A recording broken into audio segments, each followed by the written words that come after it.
Nooblet, welcome to the Sae Bae cast. How you doing, man? Doing pretty good. Thanks for having me on. It's my pleasure. I want to start off with how do you do it, man? How do you make your videos just seem so natural, like you're just having a conversation with yourself? Because that's exactly what's happening. You got to be a little insane, right? Yeah, Um, for sure. I don't know. I just feel like, well, it's because when I'm like recording and just I go into a YouTube voice, like I don't actually talk like that in real life. Hmm. Exactly.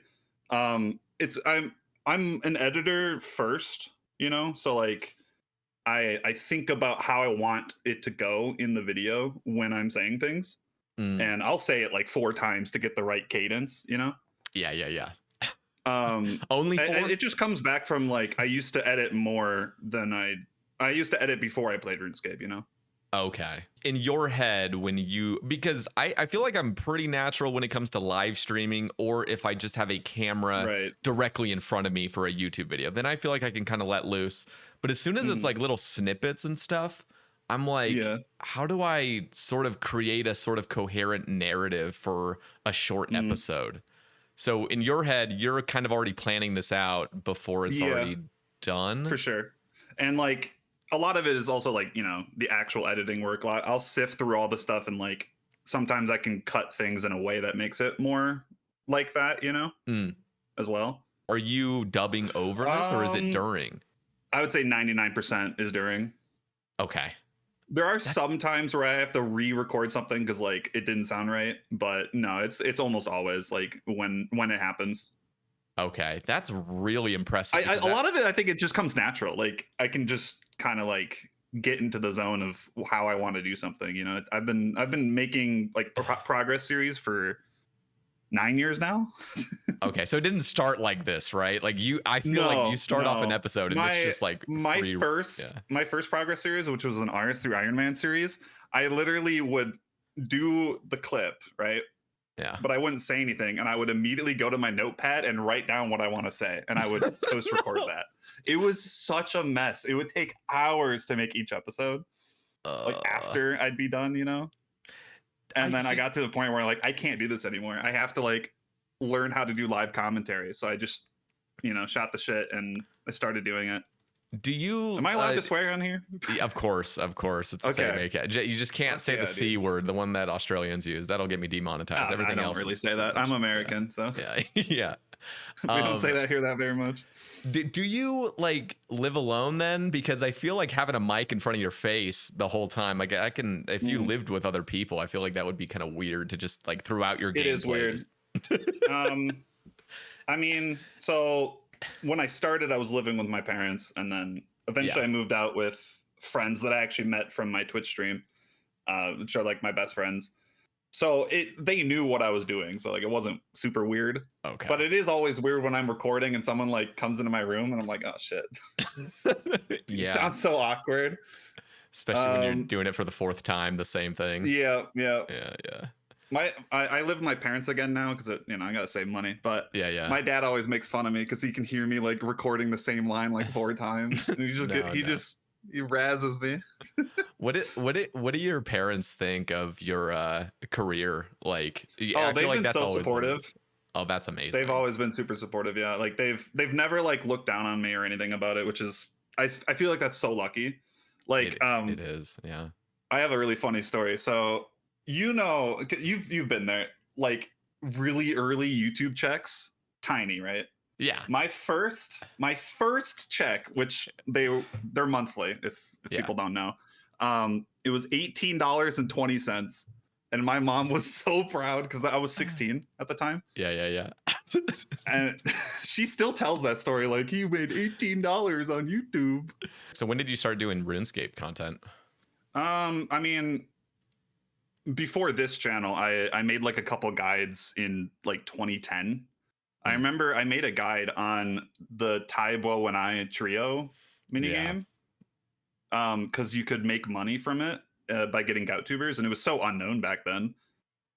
And I remember the first day it got 301 views, and I was like, no way. And it got stuck there because that's how views Oh used to yeah. work. And then I got the worst thing that ever happened. the video got blocked in every country but Germany because I used a Tiesto song. Oh my god. My career was ruined. But you No, weren't but planning on making any money though, right then, right? But no, it no, I just the just fact that it got blocked and it didn't have any views, I guess. yeah, So and I was like, wow, that actually could have gotten a lot of views, but yeah. it's fine. I eventually made a new channel, which was this one, and then I just decided like after school I would just make a video, and I started with uh Barrows with Nooblet, which is I would literally just do a Barrows run and talk about absolutely nothing, and we get 10 views. Those are the goat videos right there. Yeah, Uh, man, I miss the days where you could literally not have anything in your video and people would watch it. it was a different time about a decade ago. I feel like as Yeah. soon as I mean, obviously pre old school release, obviously it was Mhm. even more trash videos, but like even at the beginning of old school, there are some videos with hundreds of thousands of views that you click on it and it's just like it was recorded with hypercam, and Mhm. it's just like what is going on here? And the comments are all like praising it. It's just like, yeah, like this was just the time period. You're looking back and this is like 13 years ago. These comments are just like, great video, man. And I'm like, what? Like, was this really the Yeah, quality that had to be upheld? I find it so interesting that people liked my videos back then. I just because I have people that are still around that watch me back then. I'm like, Mm. your taste sucked, man. No, but the bar is just so high nowadays. it Like, it is. I mean, it keeps getting higher and higher because a lot of it's just competition. There's so many good content creators now.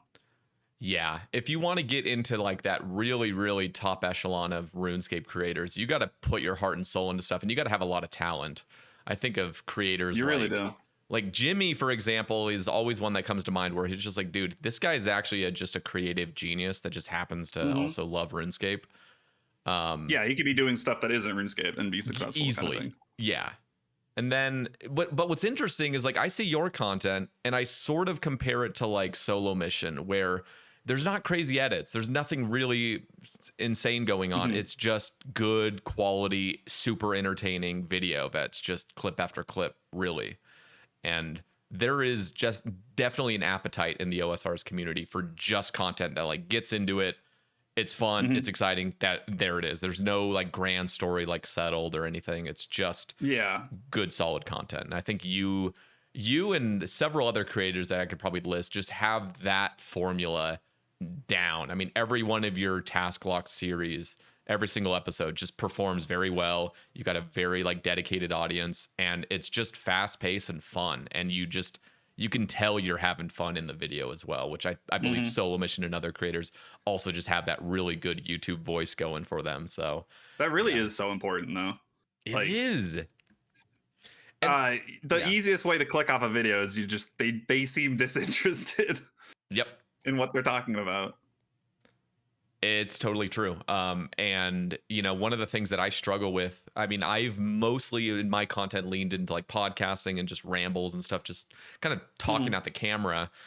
And this year was the first time I really tried to do a dedicated series. And it's like, what the hell? Like, how do you do this? This is so hard because it's like you're trying to create a story somewhat, at least, or Mhm. at least I'm trying to. Maybe that's not even the route I should take. But now when I watch people's series, I'm like really impressed by what they are able to do. And it sounds like the way you're doing it now, you're not taking a million years to edit. It's just like you got a good formula going down. Like, how long does it take you to actually make the video after all the clips have been recorded? Obviously, the gameplay takes a ton of time to get, but like You're after right. that. So I would say like my process really, because I'll let you in on a secret. I am so behind on YouTube. Like my Oh, task lock series, I think I have 12 episodes. Like I can go and edit right now. holy shit. Um, Okay, yeah. because I have like a system where I plop clips into my editing program, and when the raw footage gets to about 2 to 3 hours, that's an episode. That'll turn into 20 to 30 minutes. And Yeah. I just found that out over the years. Like Yeah, that's yeah, just yeah. kind of how I am. Everyone would be different. It's just like with how much I stutter and how much I repeat things. That's usually how it works out too. Mm, Um, so um, I think what really helps with like the whole story aspect of a video is I learned this in like creative writing and just like stuff when I was younger. You want like a hook, right? So every video, I want at least something that could be made into a title or a thumbnail. If Mm. that is in the video, then I know it'll be good enough, if that makes sense. Yeah, So yeah. I need to do something that is like thumbnail or title worthy. So sometimes it'll be more than 2 hours or 3 hours if I just get, bad task rolls. But um, that really helps with the whole story aspect because then I can spin the whole, video to that Yeah, in terms that of makes like sense. a through line. But yeah, I mean, I would say if I have 2 to 3 hours of clips, it takes about uh, probably like 4 hours of like cutting it down and putting it together in a rough edit. And then what I do is once it's all together, I rewatch it and fix all the audio mistakes or little visual mistakes. A really common editing mistake for me is, or audio mistake is, I'll cut a clip right when I start breathing at the end of a sentence. So it's just like a peak of breathing. Yeah. No one wants to hear that. So Yeah. I spent a lot of time getting rid of all of those, Okay. which is really annoying, but it makes for a better video. And what was Um, if I may, what was the inspiration on like the one random task at a time idea? Because it clearly popped off episode 1, and I wonder, or did it, or was it like it after did. it? Okay. It was instant. It was instant. It's, I mean, Tedious, right? Yeah.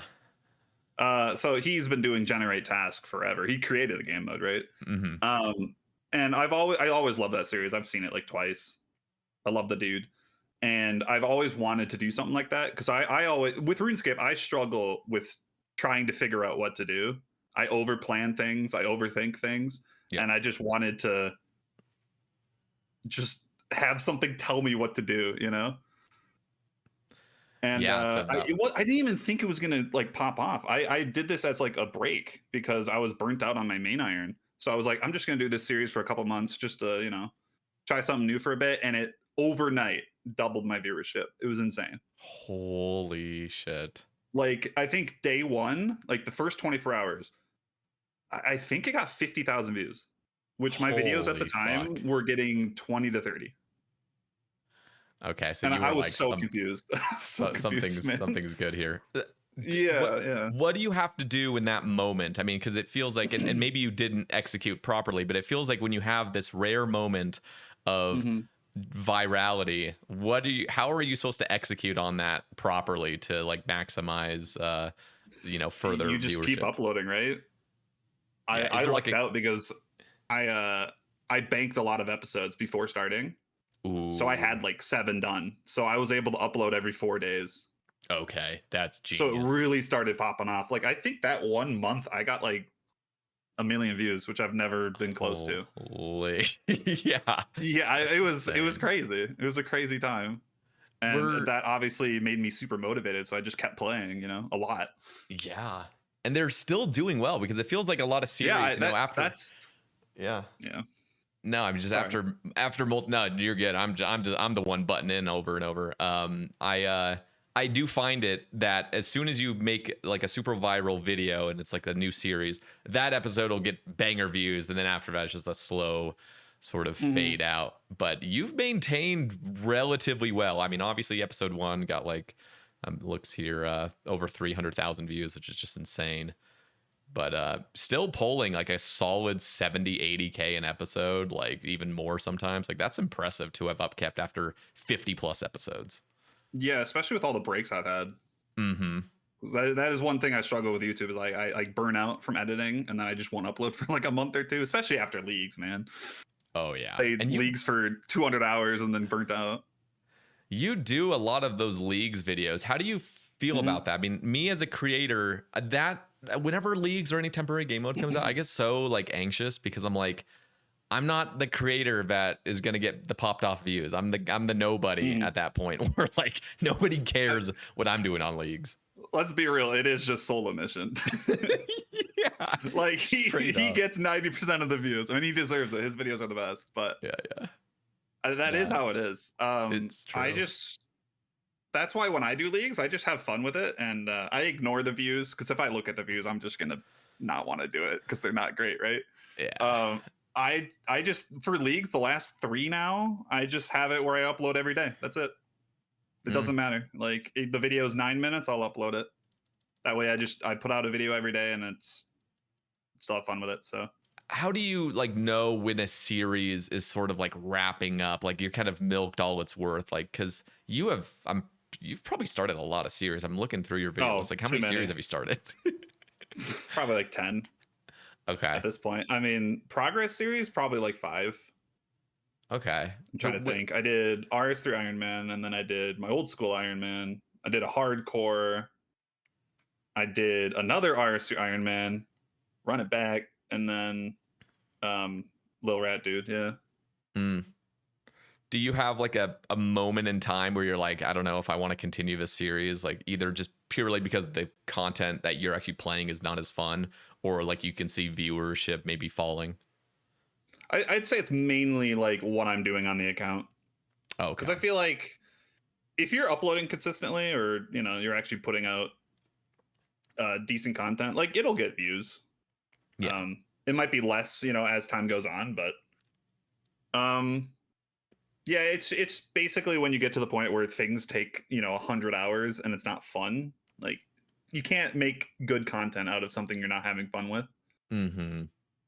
for that long. Like if you're not having fun for 10 hours, you can spin that into a shit post, but like no, you're not. If you're doing 100 hours of Solo Nightmare in 2020, I don't know how you make videos out of that. I was truly built different, I think, back then. There was something Mhm. different about me where I was just able to actually lock in for like 9 months straight. That's how I feel about pre-COVID. Like the old Tyler could grind so hard. I can't do that anymore, man. What happened? Is it just age? It's got to be age. I feel like because that's got to be. I can't even stay up for more than like 15 hours straight without falling asleep now. When I was 20, I don't think I cared about getting older at that point. But now that I'm 29, I don't want to get older, right? Every time I spend a month on something, I'm like, I'm a month older. Yeah. It's devastating. Yeah. So you always have that in your mind. Like you never would have thought of that before. It's true. So And yeah. I mean, I just turned 31 last week, and it's like, shit, this is going way too fast. Like I feels like yesterday I just turned 30, and I was like, hey, my 20s are over. Now it's like I'm already approaching my mid 30s. Like this is not. I mean, I'm only 31, but like still, it's like Dark times, man. I know, and it's a little. And again, like me and you. I mean, you have a huge YouTube following, which is just amazing what you've been able to achieve over, how long you've been doing it now, like 13 years or something. This channel, on this channel, I started in 2013. Yeah, Jesus. I don't think I had any success until like 2014 because I think I got 10,000 subscribers in 2014, which I mean that was pretty good back then. But yeah, yeah, pretty much 13 years now.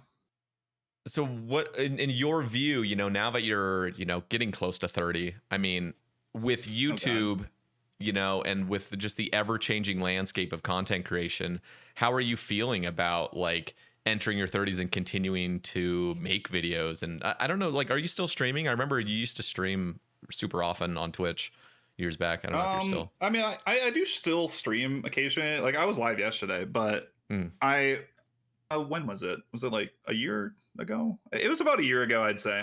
I like had this revelation where I think life would just be better for me if I went full-time YouTube and only streamed occasionally. Because for so long, like I would say the majority of me doing this, I tried doing both as much as I could, right? And when with things that take as much time as YouTube and Twitch does, if you're trying to do the best on both, you physically can't. They both will suffer.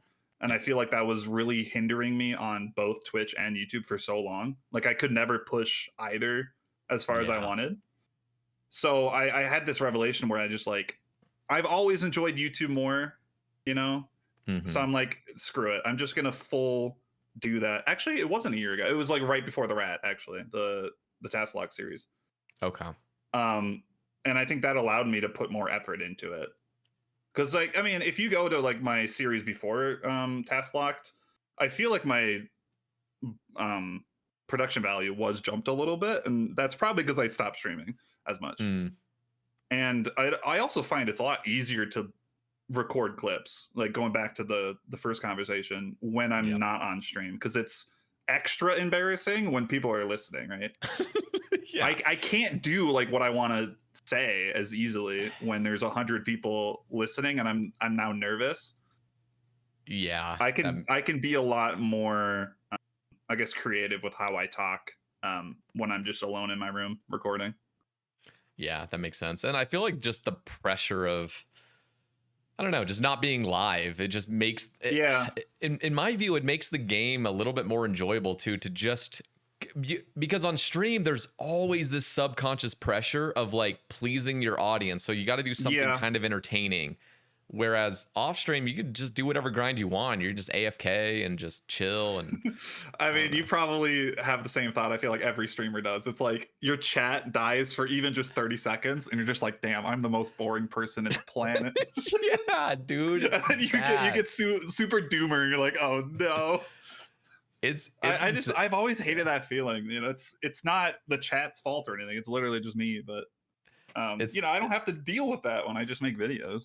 Yeah. It's the roller coaster of emotions that happen throughout a stream. Like you start the stream, everybody says hi, and then all of a sudden there's like this plateau of like nobody like really saying much, and then you're like, "Fuck, do I just like end? Like, do I just like quit streaming permanently? Like at this point?" And then it like kicks back up. You get a raid or something, and then it's like, "Oh, everything is good again," and then somebody donates, and it's all great, and then it like dies again. You're like, "Fuck, maybe I should end."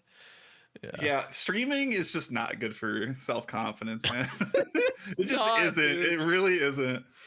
Have you ever had any moment on like I don't know, had like a take or something, or like comments in your video of like something, you know, a video you uploaded that just didn't go down well and you felt like you needed to explain your reasoning or something? Not that I remember, honestly. That's I mean, I do remember like I think during Twisted League, I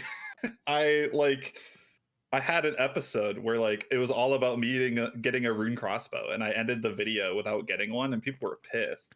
Ooh. And I was like, I woke up to like really angry comments. I'm like, wait, what did I do? I was so tired. I just went to bed, bro. Yeah. God damn it. So I mean, I don't know. I feel like I've never had anything like that too much. That's a good thing. That, and stay out of it too, because like Jesus, it's. I mean, like I feel like I am like an opinionated person, but I don't like. It's usually about RuneScape or something. Like I'm not like making enemies with anyone, you know?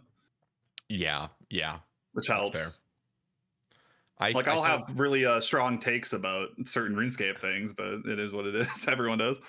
I still get the occasional commenter that'll go back into like a guide. I have this really shitty guide of me doing TOA on the first week of launch.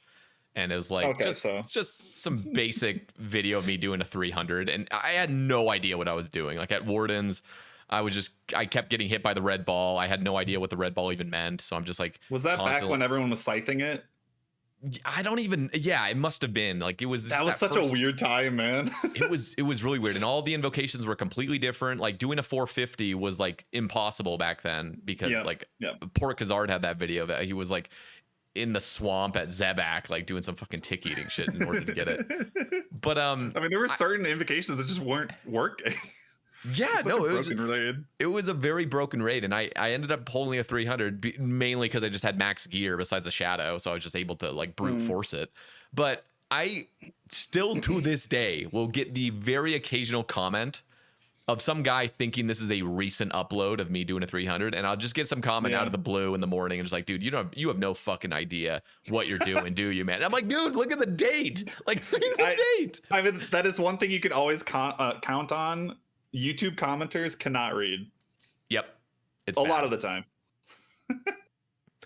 I mean, my thing, I find it funny. Like, it doesn't bother me too much, but I always find it funny when like someone asks a question in my YouTube comments that is literally answered in the video. Yeah. It's like, where are you, man? Yeah, you can't. Or I always get comments of what's the plugin that I use for, you know, the task lock. It's the first line in the description of every single video. And I still get the comment 3 to 4 times a video. I'm like, please.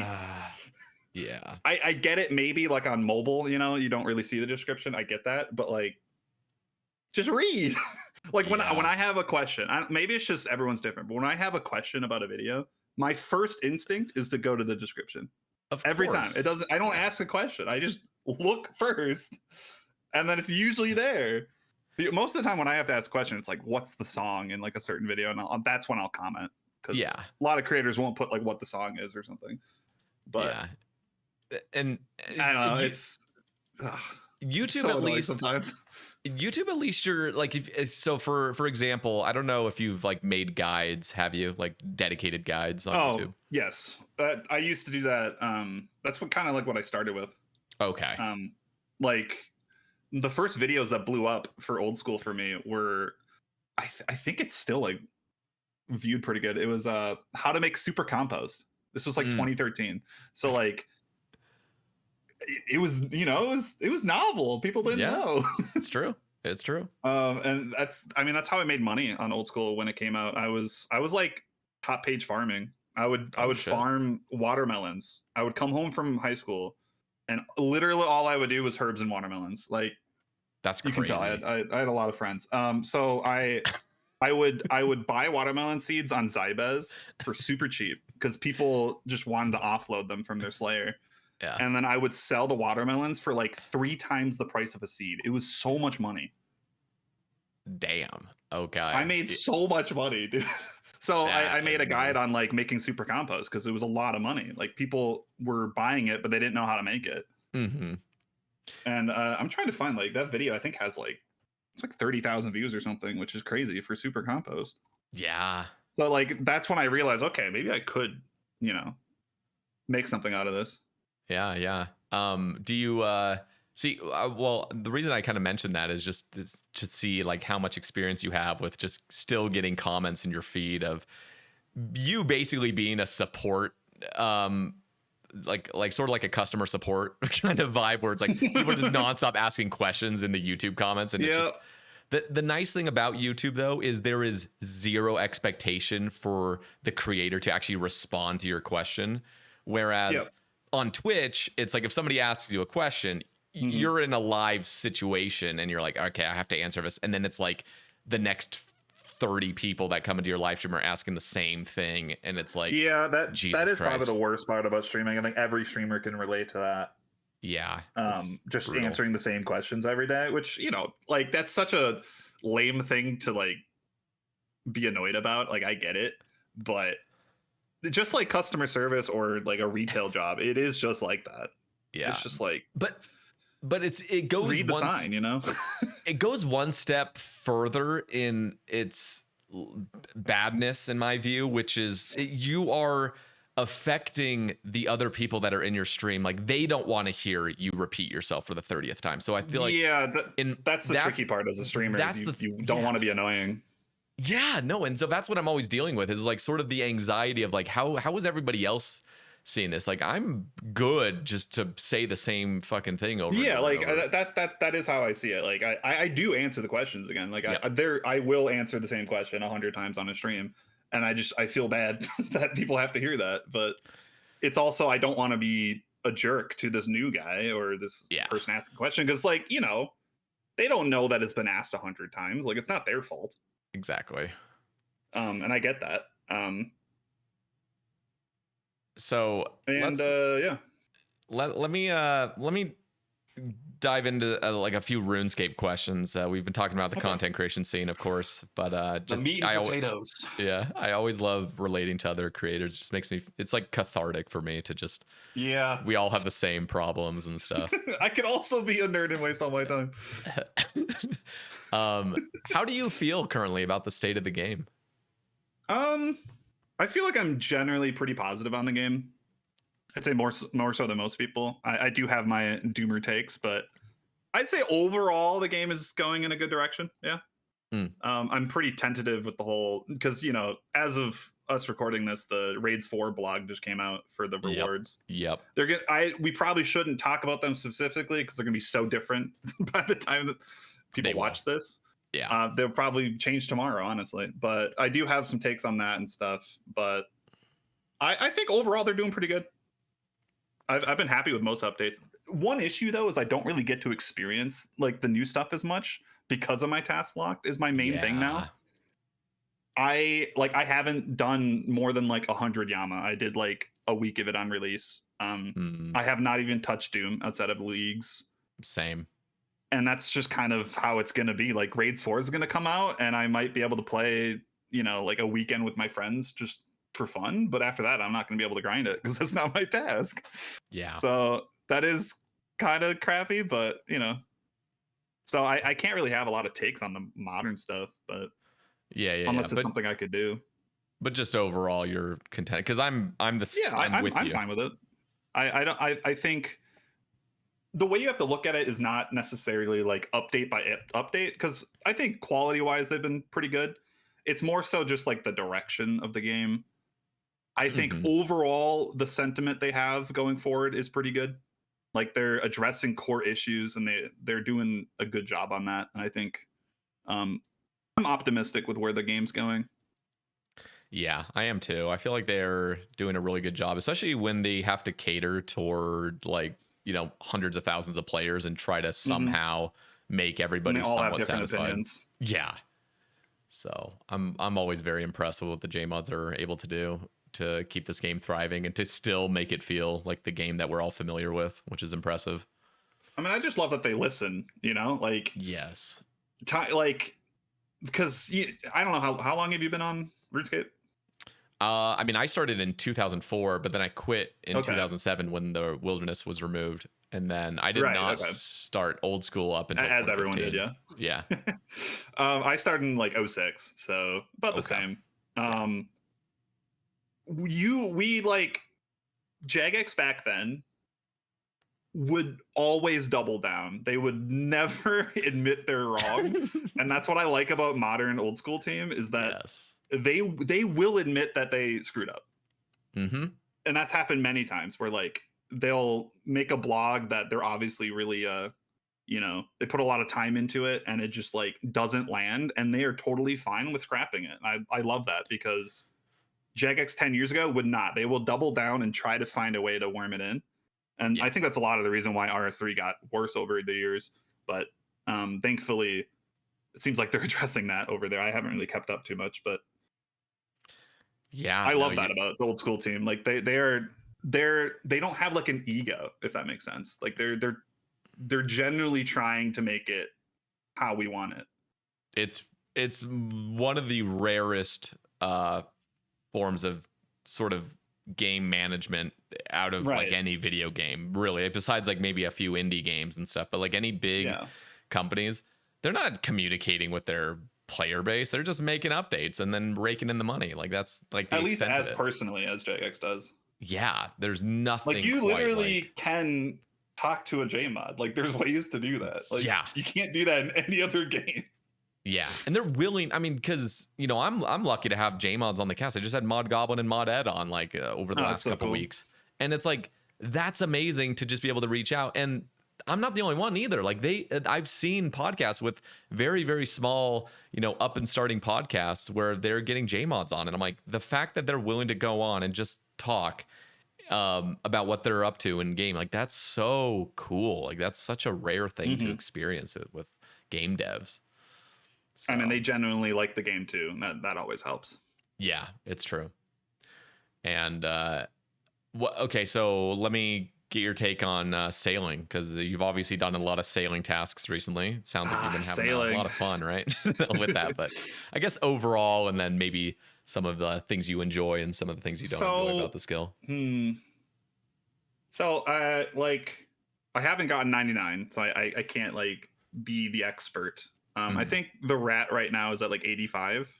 Yeah. Funnily enough, I literally just rolled a new task before this cast, and it is I have to do like, what do you call it? I can't think of the word. Like when you're doing the little stuff around the ocean. Oh, charting. Charting, yes, charting. Yeah. I rolled one of the charting paints, so that's what I'm Oh, going to do okay. after this cast. So, either way, I'd say if I had to give sailing, it's like a 7 out of 10 Yeah. for how I experienced it. I haven't tried the new bounty task changes, which I've heard are amazing. I think like Mm-hmm. thematically that's so cool that like doing bounty tasks is actually a viable way to train sailing. Like that's a W. I love that. When it came out, they were garbage, Yep. absolute garbage. Um, I easily the best part of a sailing is salvaging. I know that it's contentious that Yep. like not everyone likes AFK, but that's like my favorite thing, man. I'm doing it right I now, need my actually. AFK, dude. Yeah. Like, so that really helps. Do you know much about RuneScape 3 at all? No, barely anything Okay, besides just over the so years hearing little things. you probably know about archaeology, right? Enough. Yeah. I got 120 on it when I did RuneScape 3 back in like 2022. Okay. When I did like I was for context, I went to RS3 after getting burnt on RuneScape for like 2 years. Mm. So I like started a new Iron Man, all that. And the most fun thing that I did in those 2 years was easily archaeology to me because it like was collection logging with AFK. Mm. Amazing. And that's salvaging is the closest thing we have to that. And I love it. It's just addicting. I don't know. I love the idea of just AFKing something and having chance of loot, even if Yeah. it's like Yeah. rare loot that doesn't matter. It's still something, right? And it made me think like I think archaeology could actually work in old school if they kind of spun it that way. I don't know if that's what people would want, but I No, want it now. you're straight. Literally, like a few days ago, I had Mod Ed on, and he was the one Mhm. championing archaeology for OSRS. Was he really? I Yeah, love this man. he Please, straight up Ed, save me. he straight up was saying, and it's always obviously like a tender thing to bring up, like bringing anything in from RS3 into Mhm. this game. But and again, I have zero real clue about like archaeology besides just the general sort of concept of it. I haven't played it at all. It's Um, so good, man. yeah, and I've heard great things about it. I can't say enough good things about it. Like the core gameplay loop literally is you go to different dig sites and you Hmm. just kind of like dig in different spots and you have chance of artifacts and you get different materials that you use the materials to restore the artifacts, and then when you have a set of artifacts you turn it in as a like a museum set and you get a bonus from that. Mm, And like completing different sets unlocks new things, and the cool thing is when you go to a dig site you're actually discovering things like a quest. You're actually that's cool. like uncovering new information, and like it leads to a lot of cool like quest stuff, which I think that's probably why Mod Ed is so interested in it. He's the quest guy. Yeah, I just think like most old school players don't really care about the lore. Look, they'll understand the basics, but they don't really actually get into it too much. But hmm I think archaeology would be such a good way to expand the, I guess, the lore of old school in like a natural way. yeah. No, I feel like it would be very fitting. Plus, you're able to just like first dig up a bunch of lore, but just create new sorts of lore Mhm. throughout OSRs because it does differ from normal RuneScape. So It does, and to I have its own like spin on the it. direction they've been going. Yep. Yeah. No, there's a lot of potential with it. My fear, I don't even think it's that big of a fear because I do think actually the majority of players do want skills to feel more like skills. I feel like I'm more Right. in that crowd, or had been at least in the crowd that's just like PVM scape. Everything must be PVM oriented and stuff. Where I'm like, okay, let me just ask you. I mean, what were your thoughts on shamanism? Oh, I wasn't a fan. Not necessarily for the same reasons as everyone, but Yeah, no, that was probably my least favorite. I love. Shamanism was like the which one was that? Was that the It was where you were like, gonna like be able to imbue stuff and whatnot? What yeah, was and it? you were gonna be able to like sort of So transform the current world into like some on underworld vibe. Yeah. on like I think maybe that's just because I'm coming from RS3. Like I know how that game works. To me, it sounded like invention. And that Mm, skill in RS3, I was not a fan of, like at all. It was just a hassle. And it completely changed the game. Like yikes. probably the biggest meta shift that game has ever gotten. And like I just didn't want that for old school. Like I didn't want to be able to like modify gear with a skill. I think that's kind of what it was gonna do, right? Yeah, that was my biggest concern. That just didn't. I don't like that. That just doesn't feel old school to me. I like how in old school everything's really simple. You get a piece of gear, it's the piece of gear. You know what I mean? Yeah. RS3 for me has a lot of issues where you get a piece of gear and then you have to spend an additional 2 hours making it good, if that makes sense. Yeah, that's fucked up. I don't like that. That's what invention is, where you have to put perks on gear, and like there are metas with the perks, which you know you can get into that. It is fun for what it is, but it's like the core gameplay loop is really annoying, in my opinion. Yeah, and I didn't want that for old school. I like the idea that if I go to Bandos, I get a BCP, I'm ecstatic. I can put it on right then and there, and we're good. There's no other extra BS I got to work through. Yeah, they would in order to make and that's something what that would do. Yeah.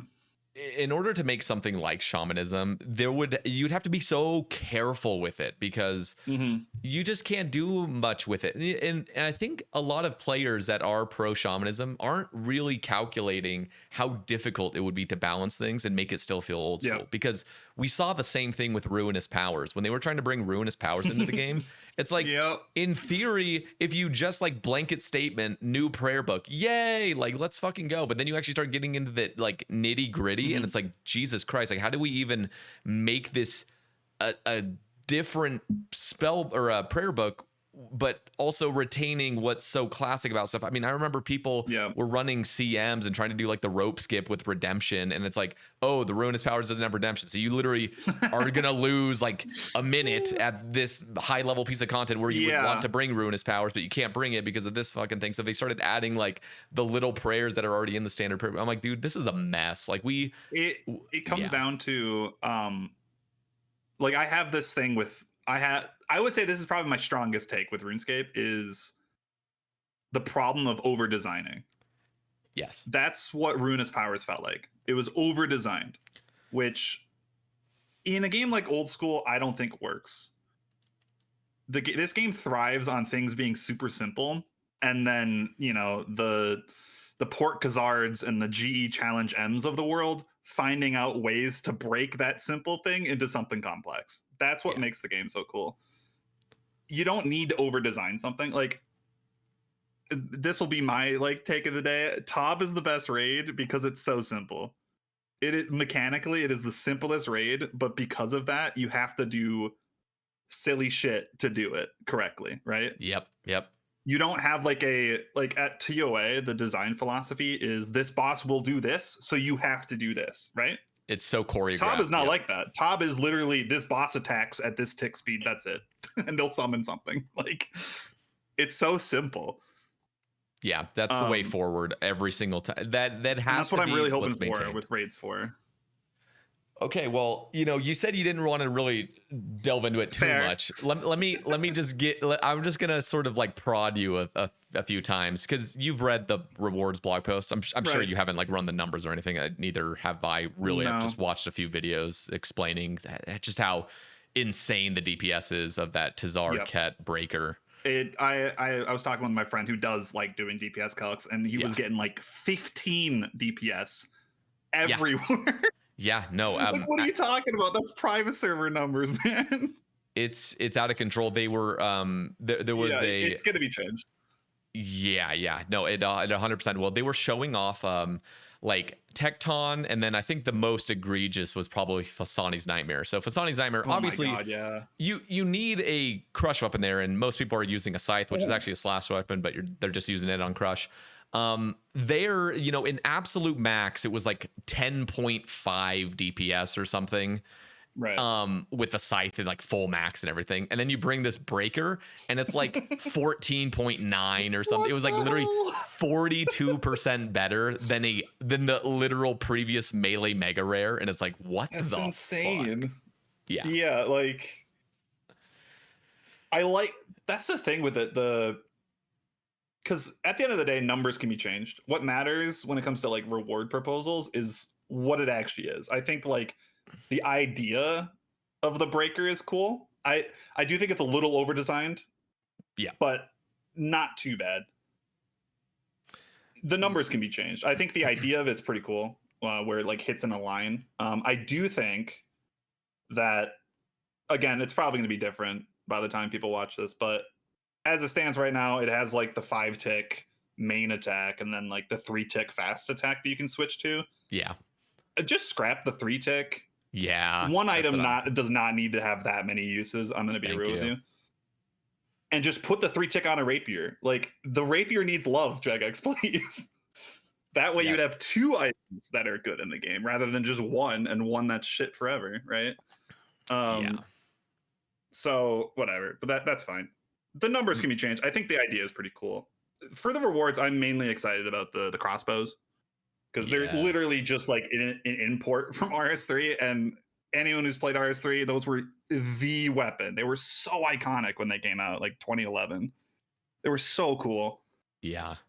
My I'll just address the breaker. I mean, I think I'm totally with you when okay, can we stop with like the 2 different styles? One, like and I mentioned this in my video kind of breaking it down, but like really this is reminding me of the Heka of Tumikin that was proposed originally, which was like 2-tick and then 4-tick, and you kind of got to like keep in the back of your head this, and it's like, dude, if you want a 4-tick weapon, just bring a weapon switch that's 4-tick. Like you don't need to go to your combat style and click the different combat style to change to a different.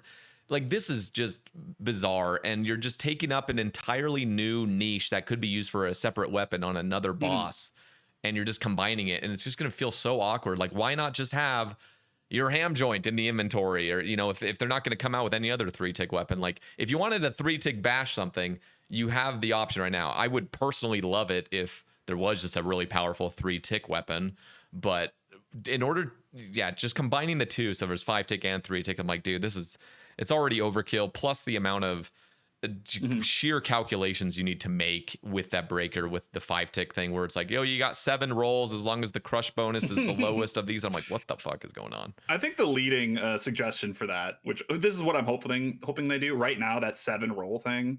Yeah. It's rolling off the mage and range defenses, which I think is really silly, because this is how it works. If you're going to melee something, right? That means they want you to melee it, which means they jacked up the mage and range defense. So it's basically just a guarantee that it's always higher than crush, right? Very true. You are never going to be meleeing something that has low range or mage, ever. You will range or mage them, right? That's just how it works. Point. Like that. Look at Soul. They don't want you to mage or range it, so they make it like 1,000 mage defense, right? Yeah. So you can only do it on leagues. So it's just like a shoe-in. So what they need to do is just change it to only rolling off of the melee defenses. So it's like 1 to 3 rolls. And like my friend did the calcs on that, and it was way more realistic. Like it was only like a couple % better at Nightmare, or like slightly better at certain places, which I think then they could fine tune it even more. But like that's way more healthy, because the problem we're going to get into if they keep the 7 roll thing is now they have to reevaluate every single boss's mage and range defense for 1 item. That's so silly. That's so much extra dev time. Yeah, it's true.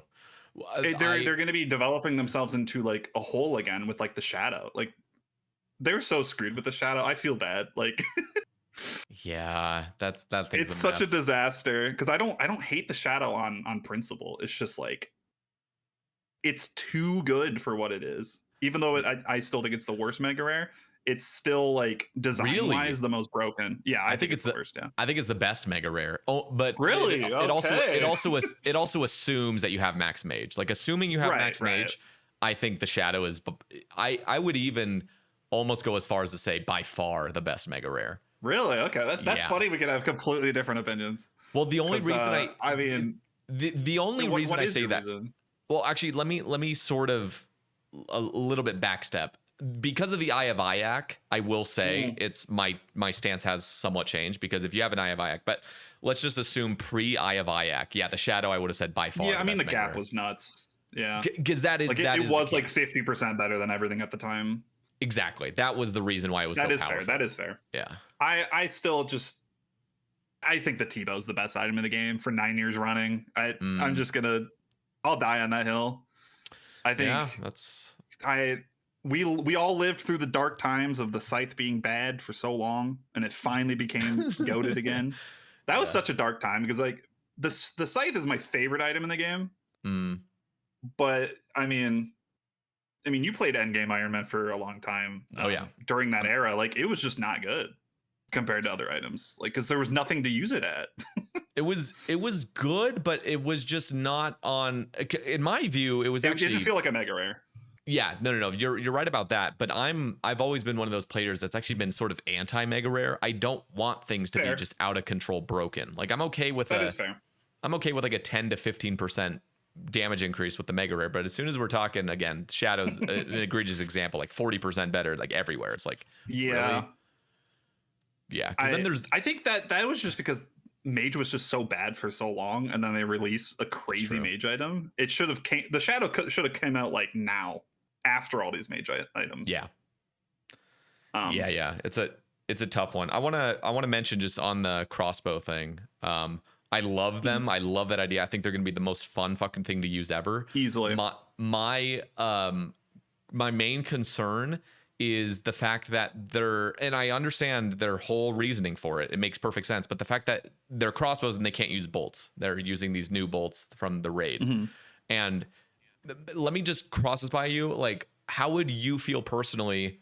And I'll sort of break it down just briefly. But like, if instead of crossbows, they were ballistas. So the only reason I'm saying this is because we have this beautiful opportunity right now to actually let javelins have a use, and there's no such thing as gem tipped javelins. So one of the things that kind of sucks right now with the bolts is like, okay, they're kind of limiting it to maybe diamond and onyx, and maybe they'll throw in some weird effects that are, you know, the same sort of gem tip stuff, but like nerfed and stuff. And I'm like, dude, why don't we open up this brand new like window of opportunity to javelins, and also right now just create from scratch that can be perfectly balanced brand new gem tip javelins that could be shot out of these things. Like, I don't know. I'm just thinking to myself, like two like light ballistas sort of that are shooting at 2 tick, and obviously you'd have to balance the javelin so they don't have 150 fucking range strength and stuff. You'd have to tone that all back, obviously, so there'd be balance there, but at least you don't have to have a brand new type of ammunition that has nothing to do with what you've collected over years and years of playing. I definitely get that. I think one issue with that though is the Ascension shards with like that make the bolts. I think is going to be like a huge part of the money making at the raid. Totally. So if you did javelins, you wouldn't have that consistent money making, unless I guess it dropped javelins. But javelins are really easy to get in the current state. Yeah.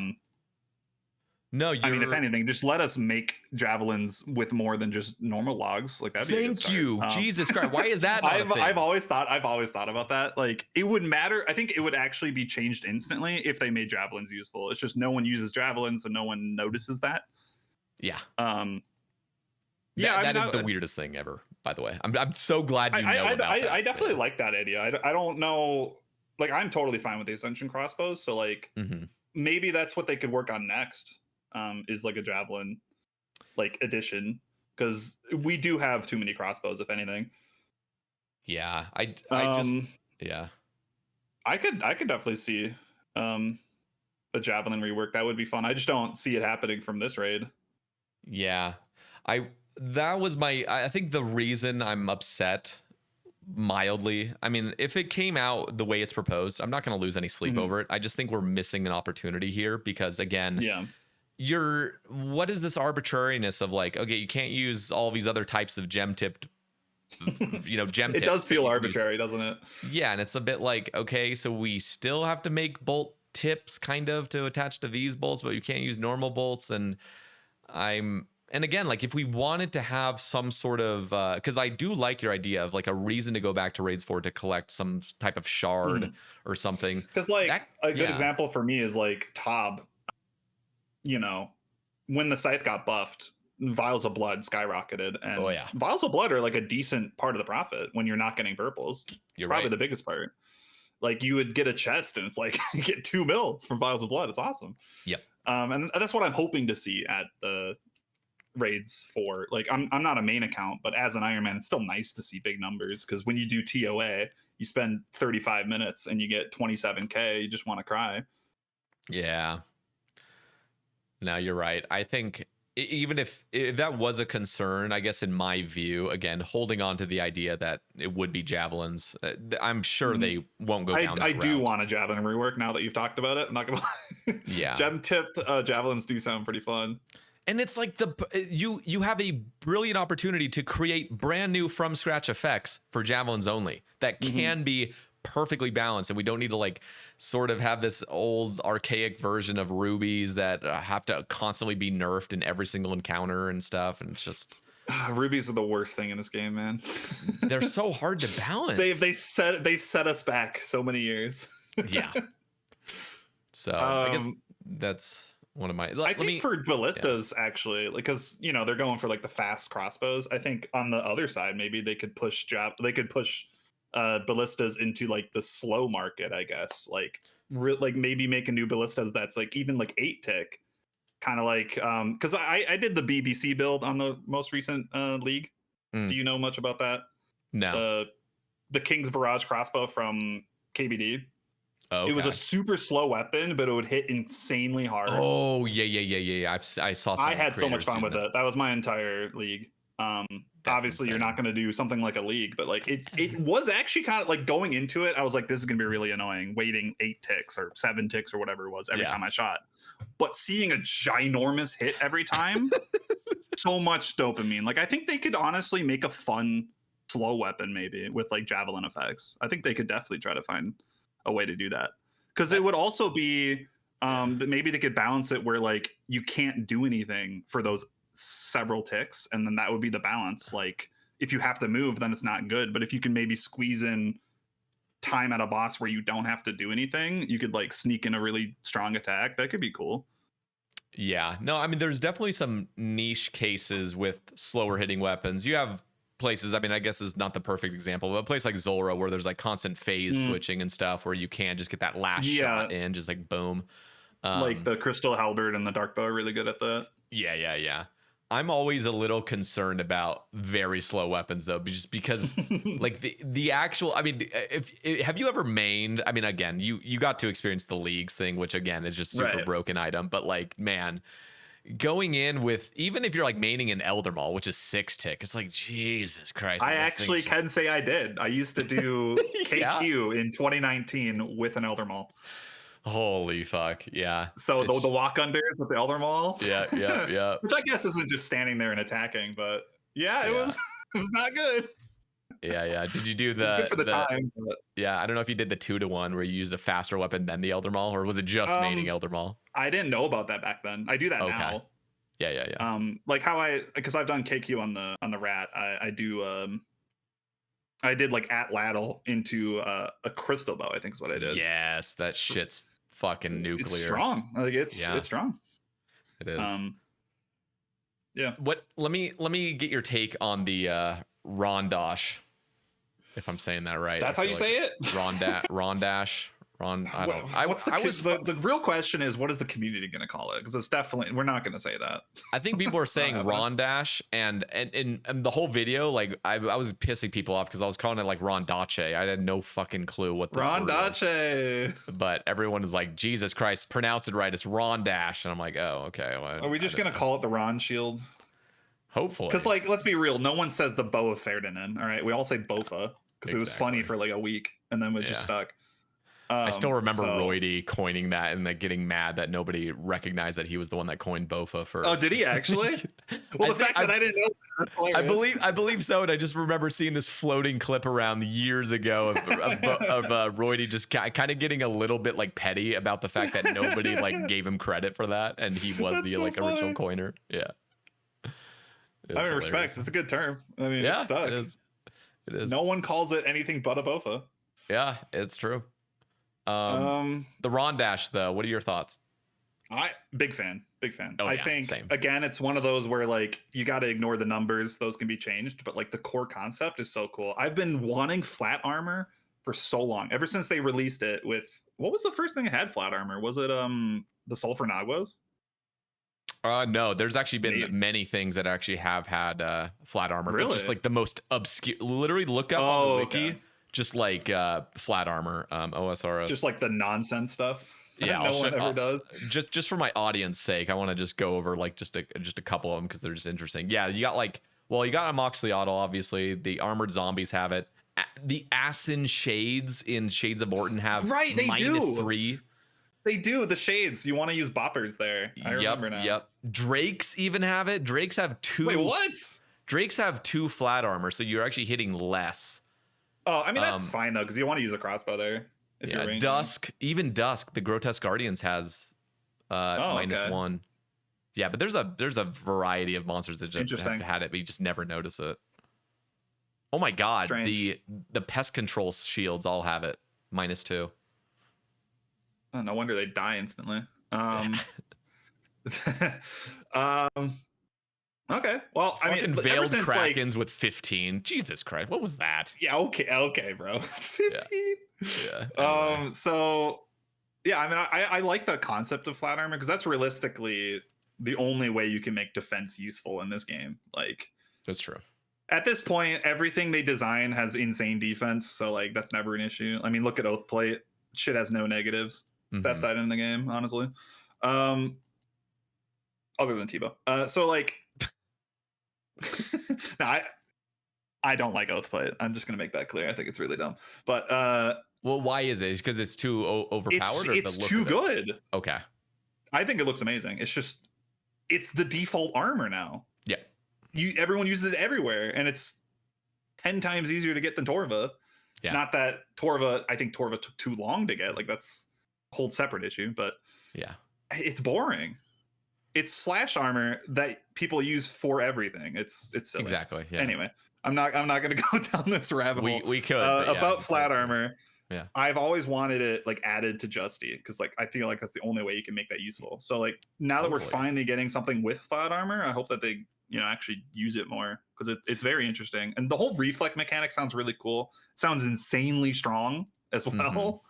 Like there are certain pieces of content I can think of, but it would be insane. I do think it's devaluing the Avernic a little bit. I don't think that's necessarily bad.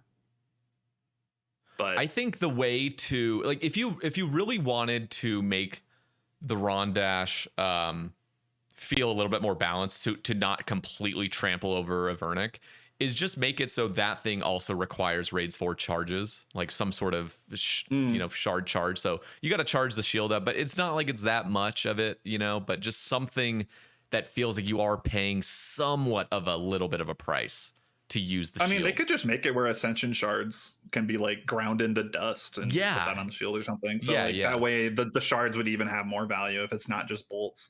Because who knows, they might screw up the drop rates and there's just going to be way too many bolts in the game and they're not going to be worthless, So multiple uses would be good, I think. Yeah, I would love. I was just going to say, I think that would be a as annoying as that could potentially be for people, like having to charge things. I know a lot of people have gripes with charging things. If it's as simple as just using those Ascension shards onto the shield, boom, there you go. It's fully charged up with whatever, and it's got 100 hours of usage or whatever, just from a small cost. I think that's enough to at least make it so, hey, I don't have the Ascension shards. I'm just going to use my Avernic, and I'm not going to feel bad necessarily about it. There's always a use for things that don't have charges. Like there's always a case where you're going to use it. Yeah. That's could be a way forward. I mean, it just depends on how generous they are. Like I've done a lot of Tob. I think the Vial of Blood situation is extremely generous. You really don't need to do that much Tob to get enough, unless you're literally scything for boss pets. Like that's when you run into an issue, when you're using a scythe for like thousands and thousands and thousands of kills. Yeah. Sure, you'll have some issues. But if you're just using a scythe normally, Vials of Blood are insanely generous. So if they go that route with like shards, I think it'll be okay. You just don't, as an Iron Man, you don't want to feel forced to do a raid for a supply. That sounds awful. So we'll see. It just comes down to the balance. I'd be totally down with that idea, though.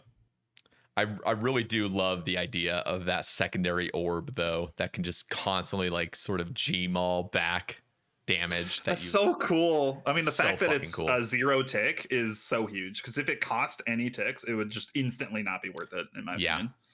And the fact that it's instant is so good, because you can use it for like phase ending, phase switching. Yes, and the You can best sneak in damage at weird times. Like, it's so good. That's and so cool. one of the coolest things, one of the items that I've always sort of been ideating about is like how frustrating it is when you are killing something and then you hit 3 zeros when it has like 1 HP left.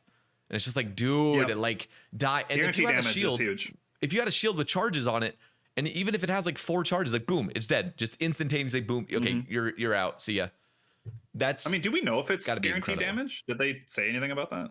If fucking better, I think it is. The way they described it sounded like it was like just a guaranteed reflection of what you charged. I think if it that's is. the case, that would have a lot of uses in high end PVM. Yeah, Speedrunning especially. Which is another reason why I do believe it should be charged. Something that, because this thing's going to be OP. Like this thing's going to be used everywhere in every situation. If you have except of course for this is the cool thing about the shield is it actually is allowing one-handed melee weapons to shine a little more, which is really cool. I had this conversation on my stream literally last night. I think literally by it being a shield, it's already balanced. It has built-in balance because that's a good point. You can't use the chain thing with it. You can't use the scythe with it. Exactly.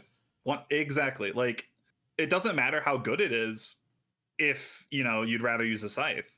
So you're right. Like, you're right. It completely makes it so one-handed weapons can shine more. And I don't know like how style specific it is. Like, I don't know if you'd ever use it for like if you're maging, but if you could, like that'd be probably cool. still would. A lot of mage is one-handed. Yeah, you're right. Oh my god, imagine using Eye of Iac with that shield. Just that'd be fun. Probably so much damage. So I think from like a design standpoint, I think they cooked the most with that one. I really don't have any issues with it. I think it's like amazing. It's incredible. I guess my only little gripe with it is just the look of it, how it's super white and like it's not gonna go well with so many setups. With the oath plate they showed though looked amazing, bro. I think No Monkey mentioned who the hell is going to be wearing that exact set with the Rondash.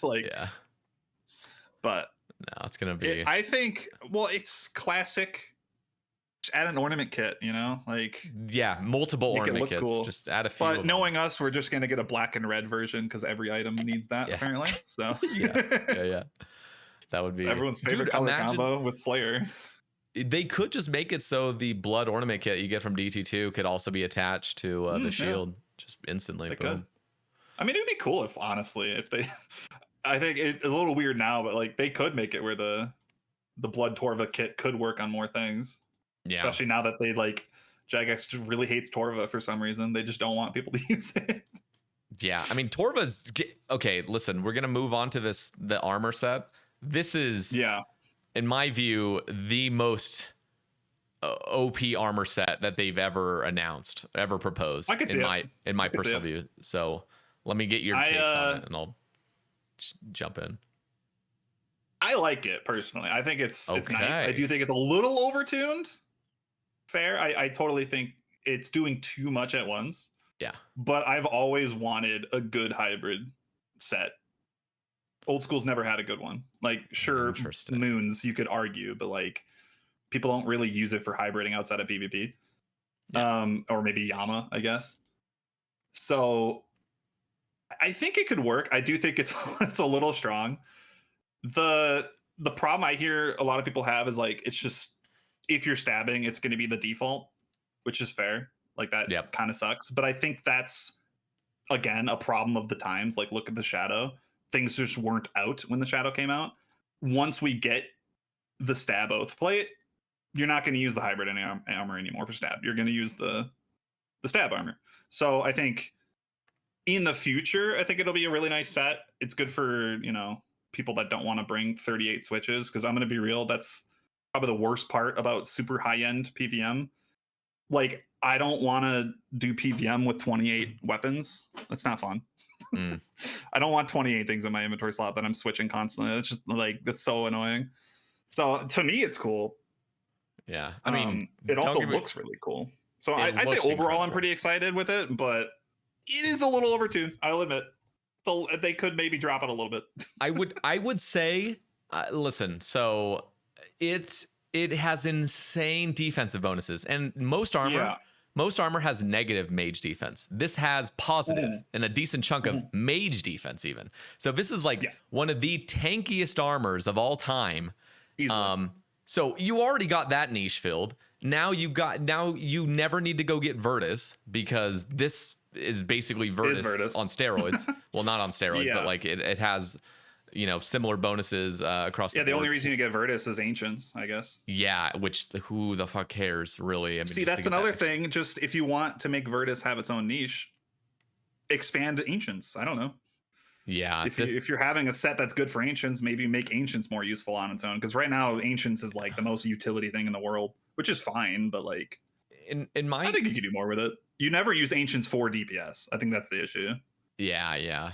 I will say, so I'm gonna just state this right now. I don't think it's a good move to add hybrid armor to endgame. I'm basically opposed to it. As fun, as easy and convenient as it can be, there's too many downsides to it. One is like you're lessening complexity in the late game. You are diminishing now like 8 separate boss grinds, because you can skip Ancestral, you can skip Virtus, you can skip Inquisitors, you can skip Torva, you can skip Oathplate. It would make it more boring, because it would remove a lot of aspirational stuff for sure. Like you could just get this armor set and then now you just don't need to grind anything else. Yeah, you don't need any. You would never need anything besides Masori. Okay. This and Masori. Hear me out, though. Yeah. Hear me out. That's how I feel about Oathplate. It's the exact same thing I feel, and people are fine with it. No, Oathplate is definitely really good. The good thing is that they've actually upped Inquisitors, and Inquisitors, by the way, need some sort of fortified version, 100%. Like, bro, when I was reading that blog, I was so excited about Inquisitor changes, and I kept on Control Fing and looking at defense, and there's like nothing about it. I'm like, it's adamant. Jagex, please. Yeah, they need to do some sort of fortified version in the future. But listen, literally, they could just make it Oathplate stats. Like, who cares at this point, man? You already have Oathplate, which is 7 times easier to get. This is the one thing. Like, as much as they could just do that, it would affect those account builds that are 30 defense and do want to. I get that. So you got to have a fortified version. Okay, I'm gonna be real. I know this is gonna sound bad. Yeah. I know what you're gonna say. You can't wear an armor set. Train your defense. I'm sorry. Yeah. No, I 100% understand. It's just I feel bad, but you chose the restriction. You can't expect to wear everything. But they chose the restriction because Inquisitors was 30 defense. The same thing with Masori being the unfortified version. You got people. I don't think it's any different than the game evolving. You know, like if I was an Iron Man and I spent 100 hours going for Bandos in 2019, I can't now be angry that something better is out. Yeah, but if you wanted to be a Bandos pure, and then all of a sudden Bandos shoots up to 80 defense, like that is fair. I don't disagree with that, but like I personally feel peers are the most self-restricted. Like all you're doing is just not training a stat. Just train the stat, man. Like you sound like somebody who would be against chivalry for peers. Is that what I'm getting at? No, I think that's totally fair. I actually wanted that because right now chivalry has no use. There's literally the only use case for chivalry is for those 7 people that get 60 prayer and can't afford 70 and are stuck with chivalry. Straight up, it's actually not even good for main accounts. It's just not useful. I've always wanted chivalry to be lowered to peers. That's totally fine. And it makes sense because the pures have to fuck their account up anyway and get to 60 prayer. Most of them don't even have 60 prayer. So it makes perfect sense. My opinion with the whole pure thing, it's not like I hate peers, y'all are fine. We all do. I do a freaking self-restricted, I can only do this task account. All right. We're all stupid. It is what it is. The thing is, I don't want Jagex to have to be restricted because of restricted builds. Based on like people that are like, we're talking 0.01% of the community, right? People complain about Iron Men getting catered, but it's like 30% of the community or more. Yeah. No, you're right. Obviously, you're going to cater that more. Like the thing that like got me is when they got a lot of flack when they released Song of the Elves because it required defense, and there were a lot of peers that were really angry that they weren't able to do the quest. I'm like, brother. So they had to change it so now you can do Song of the Elves with 1 defense. Like I just don't think that's just weird to me. Like if you can't do something, that's on you, man. I'm sorry. Like I'm not angry. I can't use GE. Like I'm an Iron Man. No, I mean, it makes sense, but I actually do appreciate where Jagex will make some. I mean, for example, like I'm glad that they made it so one defense accounts can get to the hard CAs. Like they actually they can, and they made that they could have just completely just ignored all restricted accounts and just made it so there would even be one task that they couldn't do and just be like, fuck you guys. But the fact that they do accommodate, I'm actually happy that they will make little mild accommodations to these accounts, which it just feels respectful to those that want to play in a fucking weird way. So I just don't want them to like never change Inquisitor because of that. But they have the perfect opportunity to just make a fortified version, and there's infinite amount that's of fair. variations. They have the precedence too. Yeah, because Masori's like that. I mean, they could just do that. I just you're right though. It would be nice if Inquisitors just in the blink of an eye just had the same stats basically defensively, and if they just made Fasani's Nightmare just have more reasonable rates, and if you could maybe duo it, that would be fucking fun. That'd be fun to duo Fasani's. Right. Yeah, I mean, because like I'm not experienced in Nightmare at all. I've only really watched people do it. Yeah. I tried Nightmare for the first time actually this last league. So I'm obviously not learning it correctly because I'm, a god because it's leagues. But like mechanically, it was super cool. I really want to like get into Fasani's at some point because it felt really satisfying doing the prayers correctly. You should probably wait another 4 my personal years. favorite mechanic is like prayer switching. Yeah. Actually, no, just wait until you get a breaker. Once you get the then you're doing 42% like seven kills a minute, Yeah. So you'll be chilling then. I wanted to just say though on the armor. Listen, I was doing just some basic so I'm actually back on my main iron Sae Bae after 2 years, sort of like unburned, and mainly just because of the Raise 4 blog that's got me all pumped and Blood Moon Rise is coming out. But I'm one sailing, which is also why I'm salvaging right now, because it's fucking I mean, I was one sailing yesterday. Return of the King. Yeah, it's just terrible. I had to do all the salvaging garbage until 99, which is fine. But well, I'm only saying it's garbage because I've already gotten 99 sailing, and now I've already gotten 85 on a brand new account doing it, and I'm like, now I'm doing it again. I'm like, I am hating this. God, you're probably so over it. I am over it, but I'm gonna get it done. But I was doing TDs, and I had Torva, and people, people have this view that like, well, nobody's gonna use this new armor because there's Torva that exists. Like if you had Torva, you'd choose Torva. I'm like, dude, if I was doing my TD task right now, I would 100% use this new hybrid armor, 100%, because of the fucking 16 prayer. It literally like prayer is kind of nuts. It's out of control because Torva, I don't think Torva gives any prayer, does it? Or maybe it gives like one or something. It's like one or two because it's God armor, right? Yeah, let me just see really quick. I think it just retains the bandos because bandos have prayer. You're right. It has one prayer each. Okay, so you lose 13, which is like nothing. yeah, you lose 13 prayer bonus.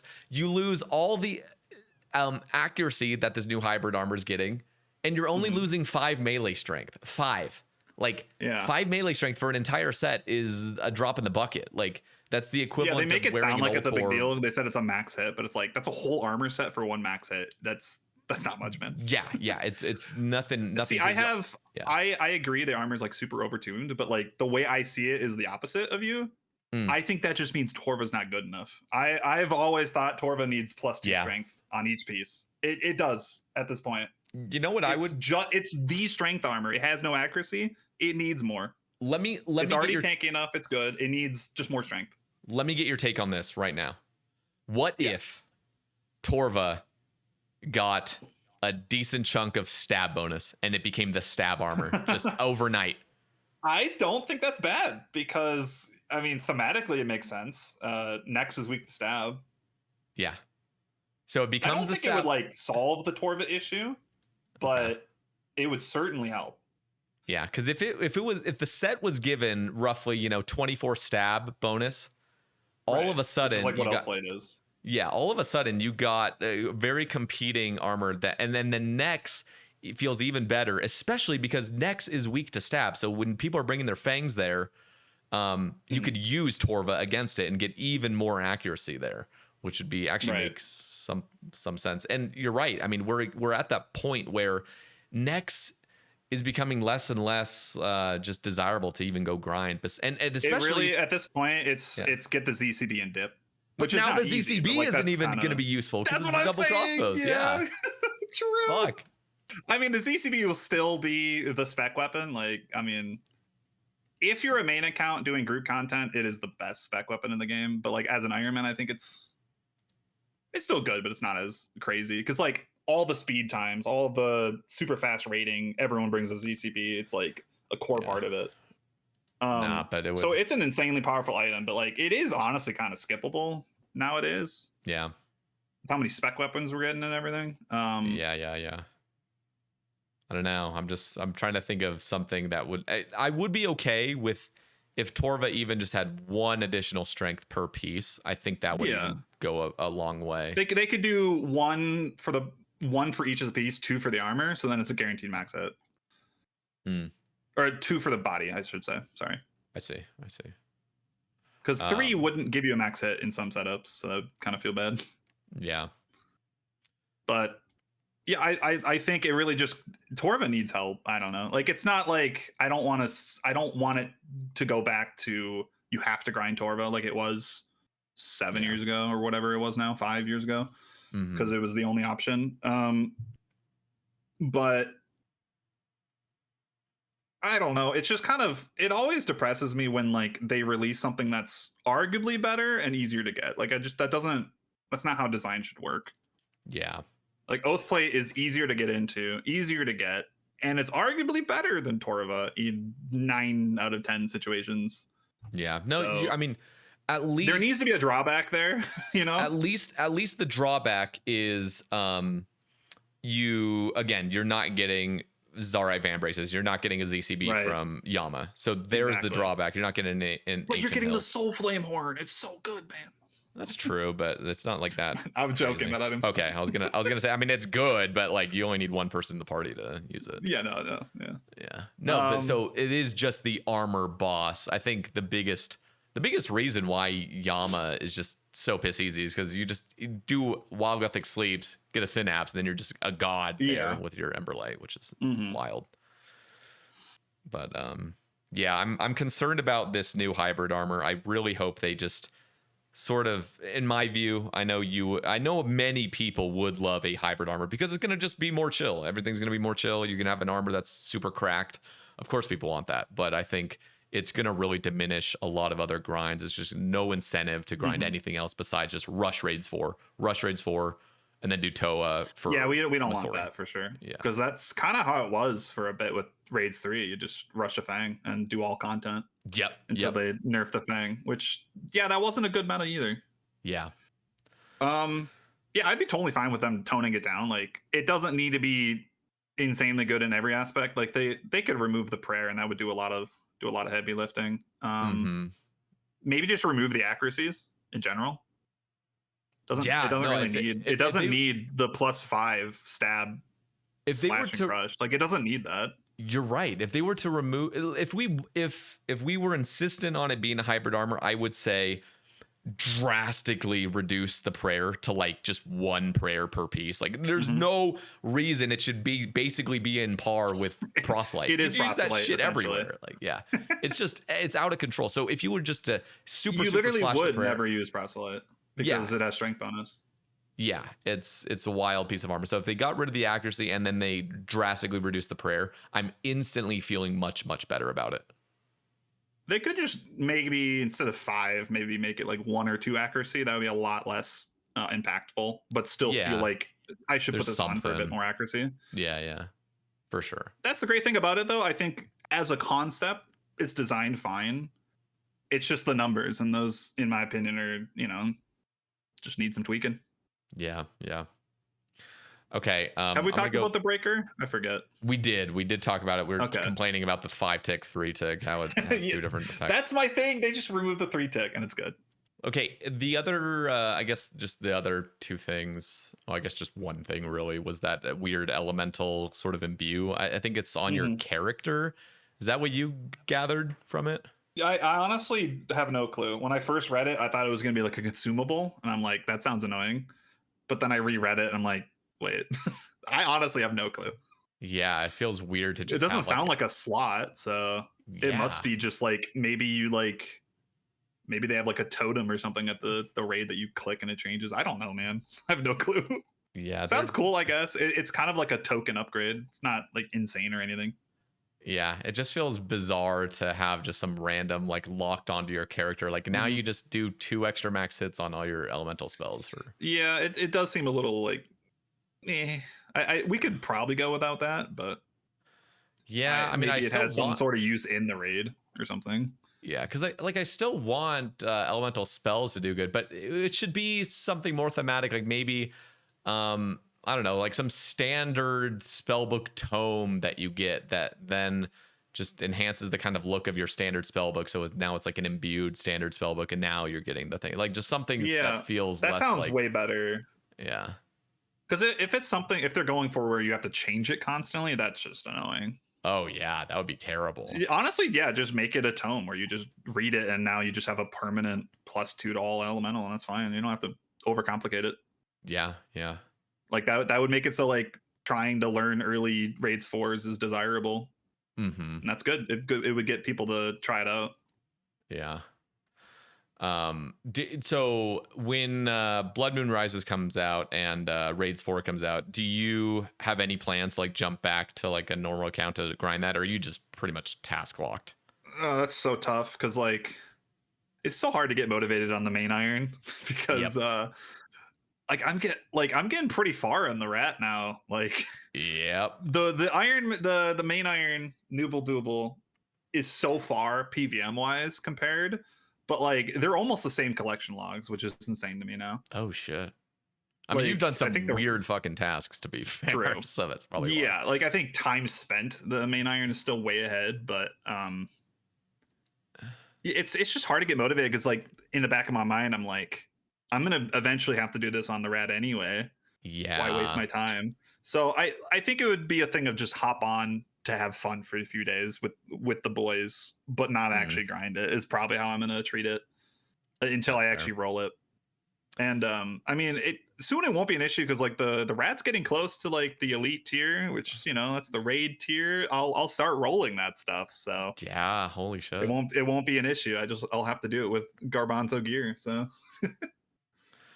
yeah, no, I just recently, literally yesterday, jumped back onto the main iron after 2 years, and for so long I had just been playing sort of like baby accounts that, I mean, I had one account that actually is almost like 50 levels from max, and he's got like all the Slayer unlocks, got all the Hydra uniques, and got prims and Noxious Howling stuff. So he's like raids ready, but the issue is when I really think of jumping into the brand new content, I don't want an account that doesn't have any raids items but has all the other stuff. It's like I want to log into Sae Bae that just has Blood Torva and TiVo and you want to actually use the gear, man. Yeah. So I had like a random sort of motivation thing going on in the back of my brain, which is shocking because I think I was sort of with you where jumping back to like an old, very progressed Iron Man that has a bunch of stuff. It's like, okay, so you grind the new stuff and then what? Log out again? Like, what's the end goal here? But I do think I'm getting a lot more motivation to jump back and actually just enjoy endgame content. Plus, I feel like because my content is so much about talking about the game and having played early game for like 2 years, I do feel slightly out of touch with like the new PVM metas, and I'm like, fuck, I really need to get back in here so I have some sort of credibility, because like this is like I'm like kind of hard. in some ways I'm sort of talking out of my ass. Like I haven't even touched Doom, like you mentioned earlier. It's like shit. Yeah, I haven't either. So like people are always talking about this weird stuff, all this tech. And I'm like, I have no idea what you're talking about, man. Like, I need to get back into it. So I'm that's the plan right now for the next several months before Raids 4 drops, is like get my bearings back and also re-GM, which is fuck. Like I CA tasks. I heard the Doom tasks, man, are awful. I have heard that. I mean, I think with Absolute Max, it shouldn't be too. I mean, it depends on. Are you good at perfect tasks? Yeah, I mean, I don't know. Because everyone always hypes up how bad Perfect Doom is. Like it's a hard one. Okay, I'll give it a shot. But for me, like I'm just bad at perfect tasks. Like I get in my own head about it. So I'm gonna if I go for that, I'm gonna struggle so hard. I see. Yeah. I think I'd be fine, but I think I would be the same as you, kind of getting a little anxious. But the perfect. I mean, I've gotten Zuckhelm several times before, so it shouldn't be. Yeah, I feel like it can't be as bad as things like the 50 HP Inferno or like Perfect That Pop, one that kind of stuff. sucked, Those man. those things are brutal. It's funny because like the 50 HP Inferno on paper does not sound that bad. It doesn't. It doesn't. It really does not. But And then when you're actually in it, it's so easy to go under 50. Yeah, you take one mage and he hits a 66 on you. Literally. Like, okay, what's literally.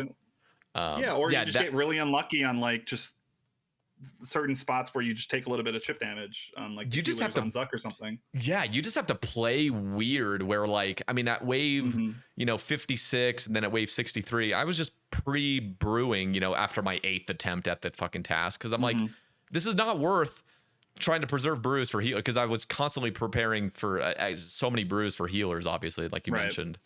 But yeah, you just had to basically over brew for every single situation just in case. Yeah. And So what you just got to do is just wait until this new hybrid armor comes out and you can just sit in the middle. So yeah. I mean, that hybrid armor is going to be very good for the Inferno. If it comes out as is, I will. First of all, I think that would be a bad thing for the game. But if it does, it's like, dude, you just basically rush raids 4 on any account, and you are set which now for no all one wants that. Melee. Yeah, no one wants that. Yeah. So it depends on really how difficult raids 4 is, because as much as they want to hype up like, oh, raids 4 is going to be the hardest raid, I'm like, is it though? Like, because when you really look at it, I mean, you have experience in all the raids, you've done raids hundreds of times. It's like it eventually just becomes brain off, really. It's just like you have your friends, and even if you're bad at raids, you can always just be carried. So it's like you just go into raids 4 as a kind of noob without even you could genuinely probably rock into raids 4 with Moon's gear and just have your other Giga Chad friends carry you, and you're starting to pull shit. So that's concerning. Yeah, it's a tough way to balance. Like they have a lot of work ahead of them for sure. Yeah. Yeah, so to be fair, I haven't really brushed up enough on Blood Moon Rises. And of course, your task logs. I doubt you're doing really anything at Blood Moon Rises, but I'm just hoping for like task log is so weird. Where I'm hoping for things to become collection logs because it allows me to go do it. Like I want higher woodcutting levels right now, so I'm praying that they release like a collection log from woodcutting to let me train it. Yeah. It's such a weird way to look at the game, man. Like I'm right now I'm trying to champion the Teku Salamander, the 1 in 1,000 thing. I want that to be a collection log so I can go for it. That's hilarious. It's so stupid, man. All right, let me touch on, did you cover at all or look at the summer sweep up of 2026? Oh yeah, I did. I probably forgot a lot of it, but I'm gonna just pull up the wherever the actual website is of this thing. Where is this? Why is it whenever I look, it always just links to the wiki? Let me just pull it, because the wiki doesn't include everything. Let me I'm just gonna pull this up really quick because I do want to just cover just a few things on here that I think would be interesting. So I'm gonna link this to you as well. Okay. But one of the things, by the way, I'm super excited about is obviously the Soul Reaper axe getting a nice little buff. I'm excited about that. Not the Inquisitor's obviously my favorite part of the whole thing. Yeah, I'm such a fan of that item. It's so cool, and it's so fucking rare to get.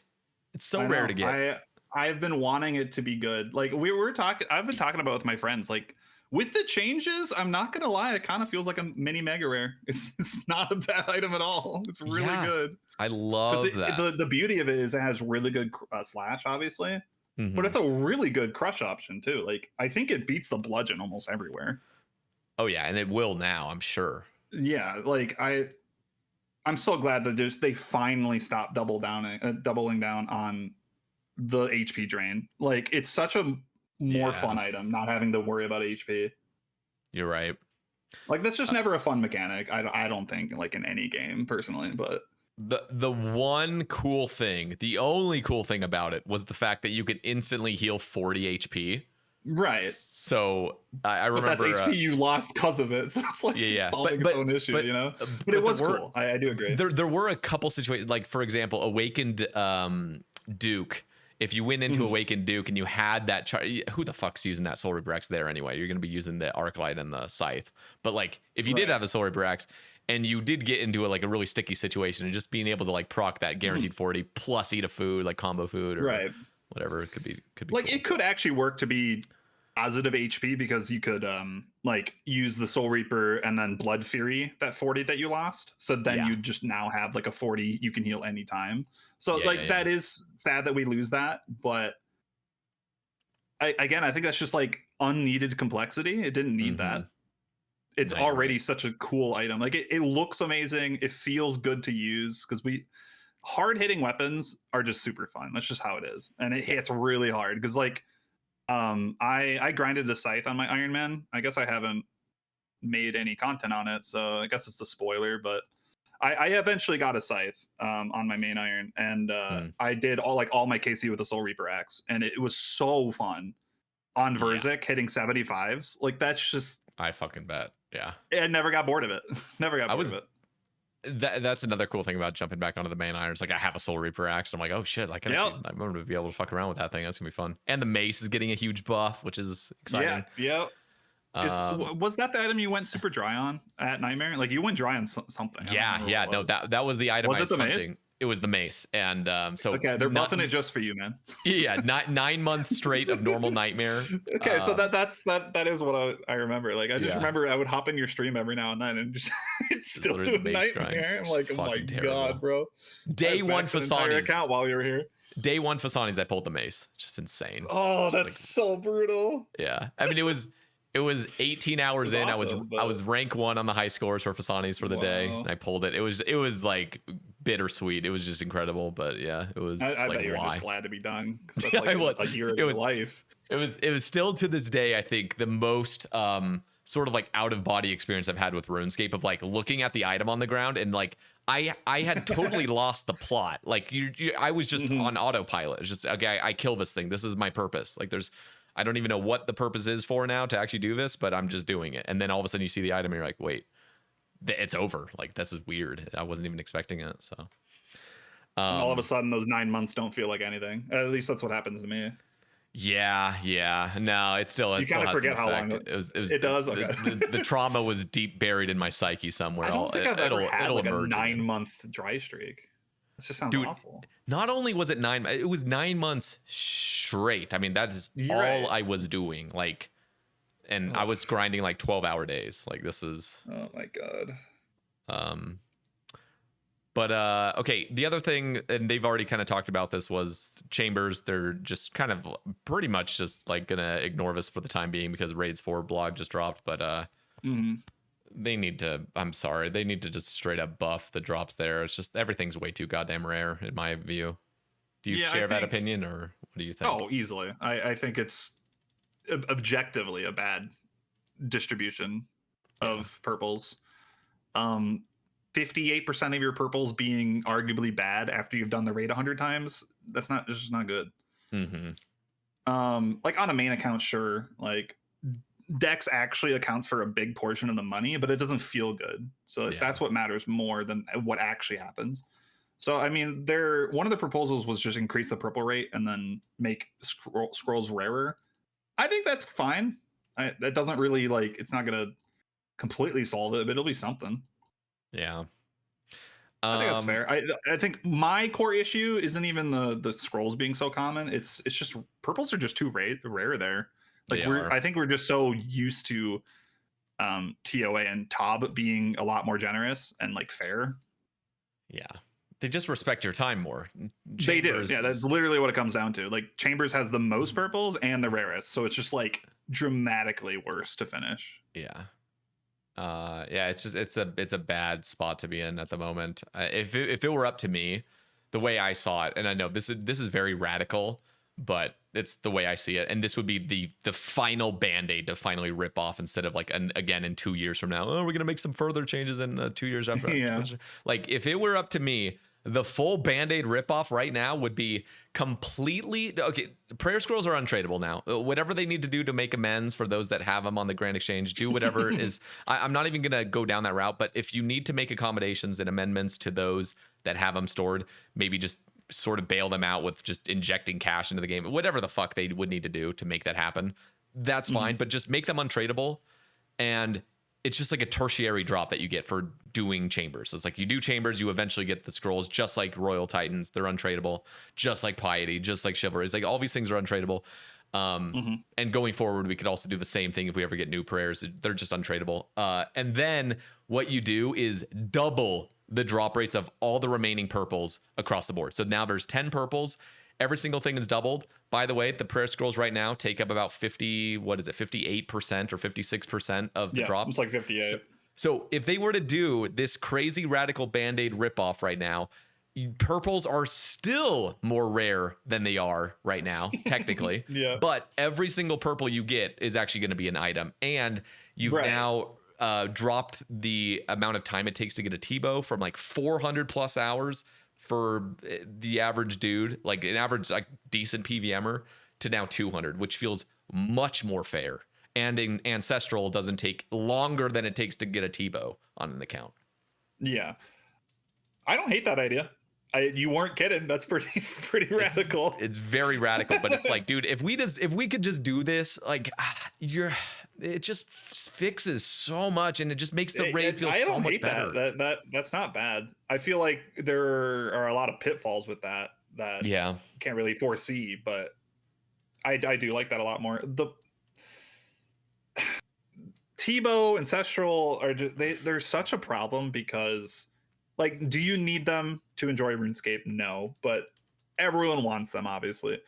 The problem is how the T-bow works right now is the only people that have T-bow are the ones that just get it in their first 3 purples, because that's like 90% of players. 90% of players don't get more than a couple purples. It's just how it is, because it takes a long time. Yeah. Or it's the people that go 4 times dry, like Lake. Like, you know what I mean? Yep. It's not an average item. Like you have to either be lucky as hell or spend a year. That's just like how it is. Or multiple years. Sucks. Most people spend multiple years. Lake was grinding that shit like a degen. So and people will see that and be like, that's fine. It's a mega rare, sure. But then you look at the shadow. The shadow is a grindable item. Like you can sit down and be like, I'm gonna go for the shadow. You're gonna get it. Might take a while, but you're gonna get it. You can't say that about the T-bow, because if you go super dry, you might just never get it. And I think the Scythe is another one where it's a bit longer than Shadow, but because it's only 1 in 19 purples, and Tob is pretty fair for purples, it's another one where you can sit down and you can get to the drop rate in a reasonable amount of time if you put a lot of time into the game, right? Totally, yeah. No, it's T-bow is just ridiculous. It's you could get a Scythe and a Shadow in the time of getting a T-bow. Yep, which is really silly. Yeah, and so I don't hate that idea, honestly. And Jagex has full control over the market. So if they want to just artificially just sort of increase, they could just sink T-bows. They have that option. So if they want to sort of kind of maintain this prestigious price of a T-bow, which by the way, I don't even think would be affected, because I mean, it will be affected slightly, but the thing is Raids 4 is coming out. So this is like an opportune time to change Chambers drop rates, because everyone's going to funnel over to Raids 4. And again, supply and demand works out. So like, yes, maybe some items will drop in value, but ultimately they'll floor out at some point where, okay, people aren't doing Chambers anymore because it's not as much money, and they'll go over to something else. And Jagex still has full control over the economy. Like they can't just sink things if they want. They can sink more and more.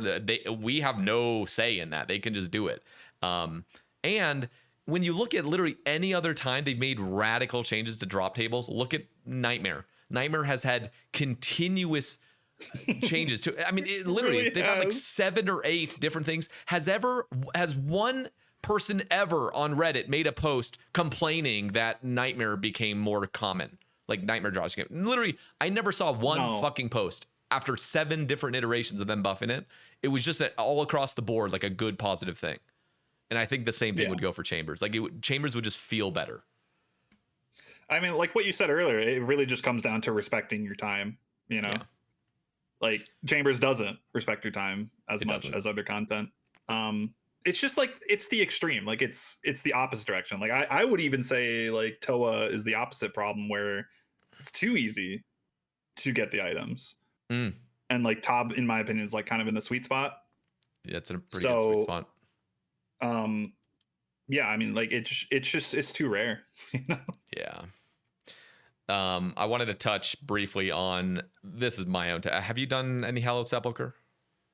I just recently started getting into it on the rat. I have not done floor 5, so the answer is no. I have not done Sepulchre because that's all that matters. Yeah, well, they're buffing it finally, which I'm so fucking happy about. I'm super excited about that because I think like I think I'm 85, 86 agility right now. Yep, you can already do floor 5. You can do floor 5 at 82 now if you have summer pies. That's so sick. I'm so excited, man. That's huge. Like actually huge. Yep, and because the XP rate's dramatically different when you add a floor. Yeah, no, this is the perfect change because one at level 92. Yeah, at level 92, what you had was players that would start grinding already rooftops for 2 full levels, which is like 2 weeks of their life. And by that point, they're just in a coma state. So do you think they're really going to jump over to that Sepulchre now and start grinding for better XP per hour? It's like, no. So this is a wonderful change. And the fact that you can start grinding floor 5. And if you have 84 thieving, you can open the chest. It says 84 thieving or 92 to open. Or 92 agility to open. So you are at 82 agility. Eat a summer pie before you enter floor 5. And then if you have 84 thieving, you can open the chest as well to get that ring. Oh, I'm so stoked. It's just a W update, honestly. Big dub.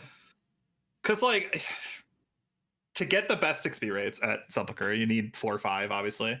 Yeah. You're at 92. You're already half done with the skill, man. Yeah. Like you've already trained for hundreds of hours at that point. Yeah, it's bad. 82 is way better. Yeah. Or 87, I guess, but with the boost. Yeah, the fact that you can boost is just great. So yeah, a great update. Let me just touch on the CG stuff as well. So CG got some nice updates to it where like now crystal shards just automatically go into your inventory. All the materials are stackable, which thank God, because the fact that you had to drop a bunch of stuff at the little pool to make sure if you wanted to go for tier 3. I mean, that was the hard part of tier 3. Is the drop it because you had to. Yeah, so that's pretty. I'm a huge fan of the changes personally. I mean, I'm a rare Iron Man who loves CG. I think it's wonderful. So this is still welcome because like it does just make it better. I don't think any of this is a negative personally. Like yes, it does make it easier, but it didn't make Hunlif any easier, so that's fine. Yeah, the boss is still the same. So I think it's just more approachable. Like the big thing for me too is like I've had days where I've grinded 40, 45 CG and like by the end you're really exhausted because it does take a lot of brain power to do prep, even when it doesn't feel like it. The fact that you don't have to pick anything up like shards and everything stackable is just it's gonna feel so much better on your brain. Yeah, you're not gonna be exhausted. It's great. I'm excited. This one's gonna piss you off, and I know you already know probably what I'm thinking.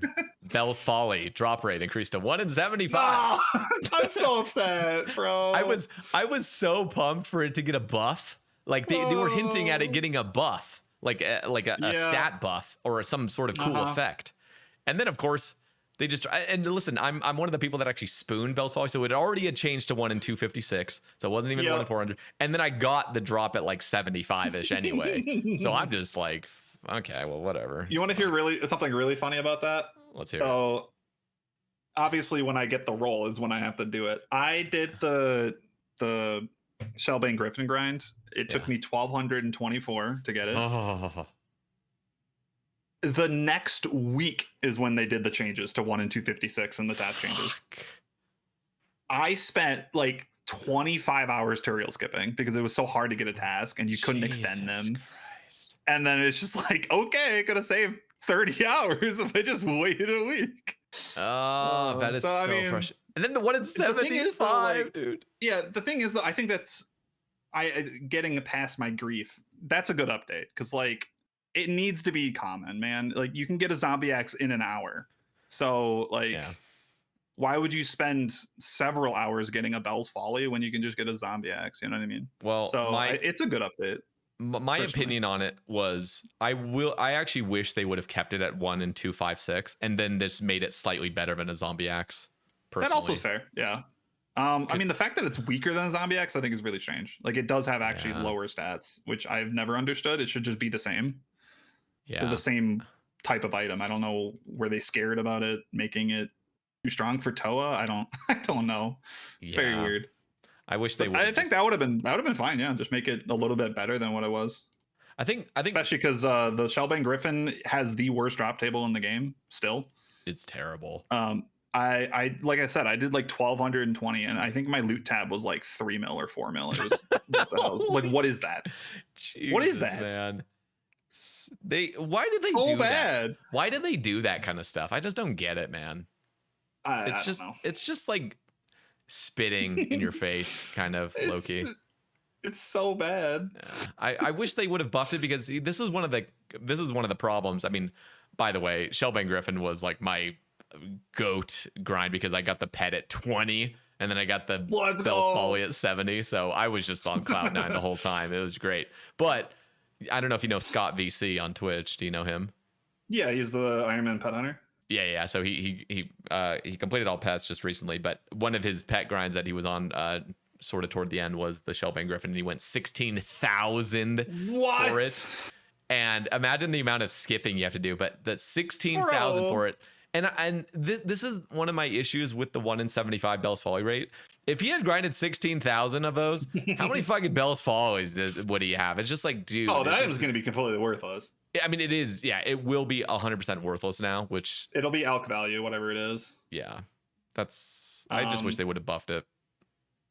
That would have been a smarter approach for sure. Yeah. For like the long-term economy, I guess. Yeah. But at the end of the day, you know, whatever. Is it fine to have a shit boss? Yeah. Sure. You know, we have Mole, so whatever. Yeah. Oh my god. Okay, I need to. We're nearing the end, but I need to just cross this by you. Do you have one of the hardwood blowpipes? Do you have a rosewood blowpipe? I can't remember if you did that task. I have the beak. I did that task, but I can't make it because I don't have the fletching. Okay. Listen, I'm gonna spread my agenda a little bit more. So okay. I've always been a hardwood blowpipe buff truther. They need to buff those things. So I was really happy to see that here it states rosewood blowpipe is now made able to use darts up to rune instead of its current cap at addy. So for the audience sake and for yours, just, you know, we had the Camp 4 blowpipe, level 45 ranged. It shoots mithril. And then we have the ironwood at level 55 range that shoots addy. And then we had the rosewood that was level 65 that shot addy. But now it can shoot rune. So that makes sense thematically, right? It's like, okay, now I can shoot something higher. But this is the part that makes no sense. And my OCD just flares up whenever I think about it. Is, you know what nails you use with all Camp 4 planks when building ship parts? Adamant. Yeah. Do you know what nails you use for ironwood? Rune. You use rune nails for all ironwood you stuff. do. I know that firsthand because I can't make ironwood on the raft because I can't get rune nails. But you can't shoot rune. You can't shoot rune out of it. You can only shoot addy. And then you know what pisses me off is rosewood requires dragon nails, and you can only shoot rune out of it. And I'm like, dude.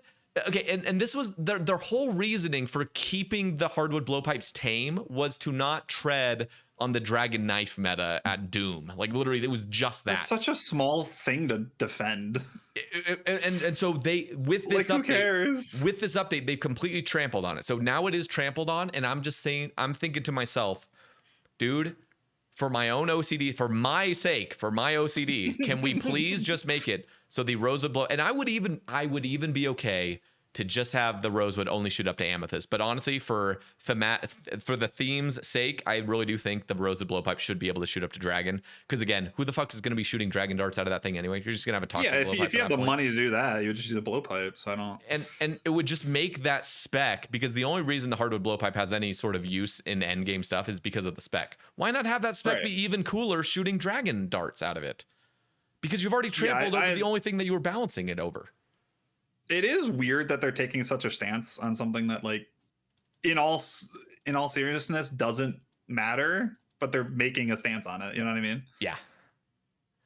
Anyway, yeah, I'd be fine with that. Bothered. Let's do it. I'm part of the truthers now. Yes. I'm so glad I could sell you on that, because it's just like, dude, really? Camp 4 Zaddy nails. Why does it only shoot mithril darts? It's just like, Jesus Christ, man. The consistency, it's not there. Yeah. Oh, okay. Well, last thing I really want to touch on, just for my own sake, this is going to make me feel better, is so in Sepulchre, is just briefly going back to Sepulchre. You know how you can build bridges there? Yep. Well, the teak bridges that you'd always want to build require adamant nails, and the mahogany I think I know where you're going with this. Required rune nails. So do the exact same thing. Listen, with the sailing update, they have revamped and they recategorized all these planks to align with certain nails. So mahogany planks only require mithril nails, and teak only requires steel nails now. So you want them to switch it to the new system? And I want to be able to build rosewood bridges. I want to be able to build ironwood bridges in there. Think of how cool that would be, because so many players have 1 billion ironwood logs now and planks. Imagine you could just build them. They don't have any uses outside of sailing. Yeah. So that's my pitch, and that makes perfect sense in my view, at least. I'm a truther now. I agree. I'm so glad. This was so easy to convince you to be a truther. Let's go. Alrighty. I mean, it makes sense to me. There's no reason not to. Yeah, and it's like, for a new player, let's just imagine a new player jumps into sailing, starts memorizing all these, categories of nails to planks, and then they jump into Sepulchre later and like, why does this require rune nails for mahogany? This isn't making sense. All right. Yeah, that's pretty much all I really wanted to cover for the sweep up, just to spread my truther your agenda a little bit, a little more for you. But let me just sort of wrap up our conversation. By the way, I've loved this. You're just fun to talk with. This is just great. What's on your agenda, I guess, in terms of content creation and everything? Sounds like you've obviously leaned more into YouTube. You got the task lock thing. Do you have any other ideas floating around that you just haven't executed on that you would like to sort of, try out on your channel? Oh, I definitely do. I said earlier, I like overthink. So I'm always thinking of like what I want to do. And then I just have like, what's the word for it? Is it executive dysfunction? Like I want to do things, but I never actually start them. Yeah. And they're just all in my head. Cause I think it's because I get the dopamine from the planning. So then I'm just like, okay, we're good. I don't need to do it then. I've always struggled with that, like committing to something. So that lends itself to series as well. Like I've had an idea to do like a main account to max cash mini series for like years now, and I have it planned for like 6 months, and I just haven't started it. I already made the account, I just haven't played it. I've been wanting to make a Ultimate Iron Man for so many years, still haven't done it. You've been wanting to make an Ultimate Iron Man? I've never heard anybody say that. Well, I mean, I have issues, so you know how it is. Yeah. It's just like I do have a lot of plans. I never execute them. I'm just really lucky that I'm able to do the tasker and people like it because I like doing it. So I do want to branch out a little bit more because it's never good to just be doing one thing forever. Like, I mean, plans for YouTube, I think it's just continue the tasker, maybe throw a mini series in there a little bit. I know a lot of content creators have made like a second channel. Have you looked into that at all? Like a side channel to like upload other stuff that won't like screw your algorithm. The thing is, my algorithm's so screwed. I publish all my junk, on my YouTube. Yeah. Like, how many YouTube? Because I'm seeing you have 961 videos. And I was like, holy shit! But then I looked at mine, and I have 1.2K. I have almost 1,294 videos, and I started way after you, and it's just a bunch of just random stuff I've uploaded. I mean, do you notice like the algorithm and stuff, like because you're going from like I forget. Do you make progress videos, or are they usually just like sit down and talks? I mean, I've started my new hardcore progress series just this year, and I've only Right. made 9 episodes. So Okay. over the last 6 months, 9 episodes is like not that crazy. Now, if my channel was dedicated to just that series, I'm sure those episodes would perform much better. But Right. Yeah. That's what I was kind of getting at. Like, have you noticed, like, because you're flip flopping between yeah, progress to yeah, like a podcast, I'm assuming you kind of notice like views are kind of wonky sometimes. it does be, and I think partly it's not even necessarily because of the videos. I think it's just sort of the exhaustion that some of my viewers will get, where it's like, okay, I publish a series, that's all they want to, like, some of my viewers, that's all they want to Mhm. watch now, and now I'm publishing. That is such a big thing. Yeah, and like the Sae Bae cast that I'm posting, like I'll have a guest on, like nobody's heard of this guy before, and it's like, okay, I don't want to see this in my. There's probably people thinking I don't want to see this in my feed. Me for real. So it's just a no for you. Like when they see your little, when they see the rat face on there, they'll You better flip. put the Remy picture. Yeah. That's me. Yeah, whatever you want, man. I'll put it. I've had this profile picture for so long. I'm never changing it. But let me get your take on this, because I feel like making a second channel is such a daunting task of trying to build up viewership. And it's a lot more work too. Yeah. Well, I mean, it's just for me because like it would allow you to upload things that aren't what you normally do, so you can like it does actually help with the algorithm. Like a lot of big YouTubers do it. For me, I would do it because if I ever wanted to get into guides again, or make tier list videos even, or stuff like that, if I upload that on my main channel, they will just get destroyed. Yep. And it will ruin the algorithm, because I know that's how it works. Yeah. Because people are here for my rat series, which is totally fair. So I mean, I was thinking about maybe doing that at some point, but it's just, I mean, like, it'd be so much work for little benefit, I feel like. You do have a sizable channel though, which means if you were to just over the next several episodes, like try to funnel as many viewers as you can. I mean, right. Again, not a direct comparison, but like someone like Settled or Jimmy's, like they make their new thing, like here's my new channel, it's like instantly 40,000 or 50,000 subscribers. I'm like, Settled's second channel, Unsettled, gets like almost as much, hundreds of thousands of views on it's insane. I mean, to be fair, like his videos are crazy. Yeah. But yeah, I mean, it goes back to the, I have all these ideas in my head, I want to do them, and I just never do them, you know? Yeah. So I think I really need to just start doing things. I'm with you there. I feel like I'm at it's weird because I'm almost in a luckier position, because I've had this conversation with many bigger creators than myself, and they're always talking about separate channels and stuff, and I'm like, dude, I'm lucky because one, I don't have to worry about sponsorships. So like when sponsorships are looking at your last 10 uploads or something, they're like, okay, we're gonna base your income off of this. It's like there's so much more stress going around. When I'm just publishing whatever I want, and whatever video makes whatever, I can publish every day if I want. Just make some random upload. Do you take sponsors? I've never had a sponsorship on YouTube. I've had a few on Twitch years ago. Okay. But yeah, I'm not even at the size. I mean, at least when I talk to, you could definitely get some at your size. When I talk to Mason from Crusader, are you in Crusader by chance? I'm not. Okay. I probably should be. I will also admit I've never taken a sponsor either. Really? Definitely something I probably should, yeah. I probably should, especially with my size. I've never done it. Bruh, you need to. Like you my financials would be a lot better, not gonna lie. But again, it comes down to the, I guess, the not executing on it, the or do deadlines you have and stuff. Oh, okay. I want to upload when I want to upload. Like I don't want to finish a video and then have to like send it to them to make sure it's all good, and then you have to upload by this month. It's just, I don't want all that.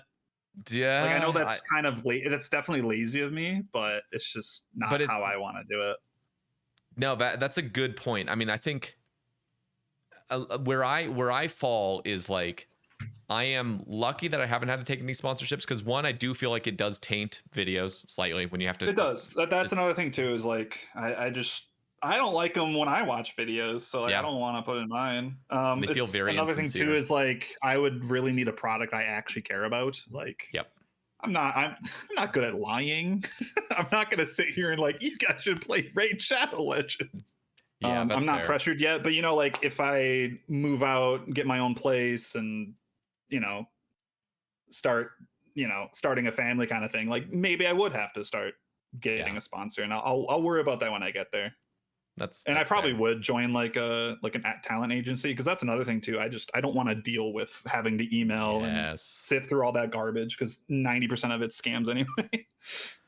That you're totally right. Like I'm just I get 5 emails a day about you should do a Timo sponsorship. I am not doing a Timo sponsorship, man. yikes. Yeah. But Nooblet, I fucking appreciate you coming on today Of and course. just chatting with me and becoming a truther in a couple ways of some of the agendas I've been True, spreading you lately. completely Yeah. changed my opinion on something I didn't even know I had an opinion on. But I'm gonna be honest, I don't think yeah. I've even thought about that blowpipe since release. So Oh yeah, nobody has. but That now was I'm a just truther. I will it's it's pitchfork for you.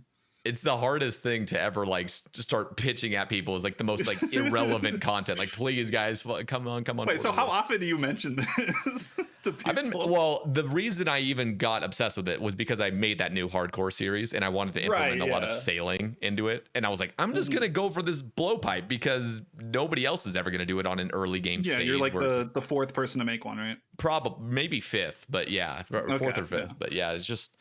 I mean, it was a terrible grind too. That squid beak grind fucking sucked. Like everything about Awful. that grind to get it sucks so bad. It's and then such a just like boring useless method. item. Oh, it's terrible. It's a bad experience. 2 It's XP, 2 clunky. XP per cut, 2 cooking XP Yeah, per cut. yeah. And it's the longest action in the entire video game. It's like 38 ticks to cut. So I don't know what they were thinking on that one. I don't think they were. But Nooblet, thank you for coming on today. It is genuinely a pleasure of mine to just Thank you for inviting me, have man. you talk. And I'm gonna have all your links down below. So those that have not followed his content, you are absolutely gonna love his Task Locked series. So go check that out. I'll have it linked down below as well. But yeah, Nooblet, have a wonderful rest of your day. And to those listening, thank you for listening, and we will catch you in the next one. Peace. Bye.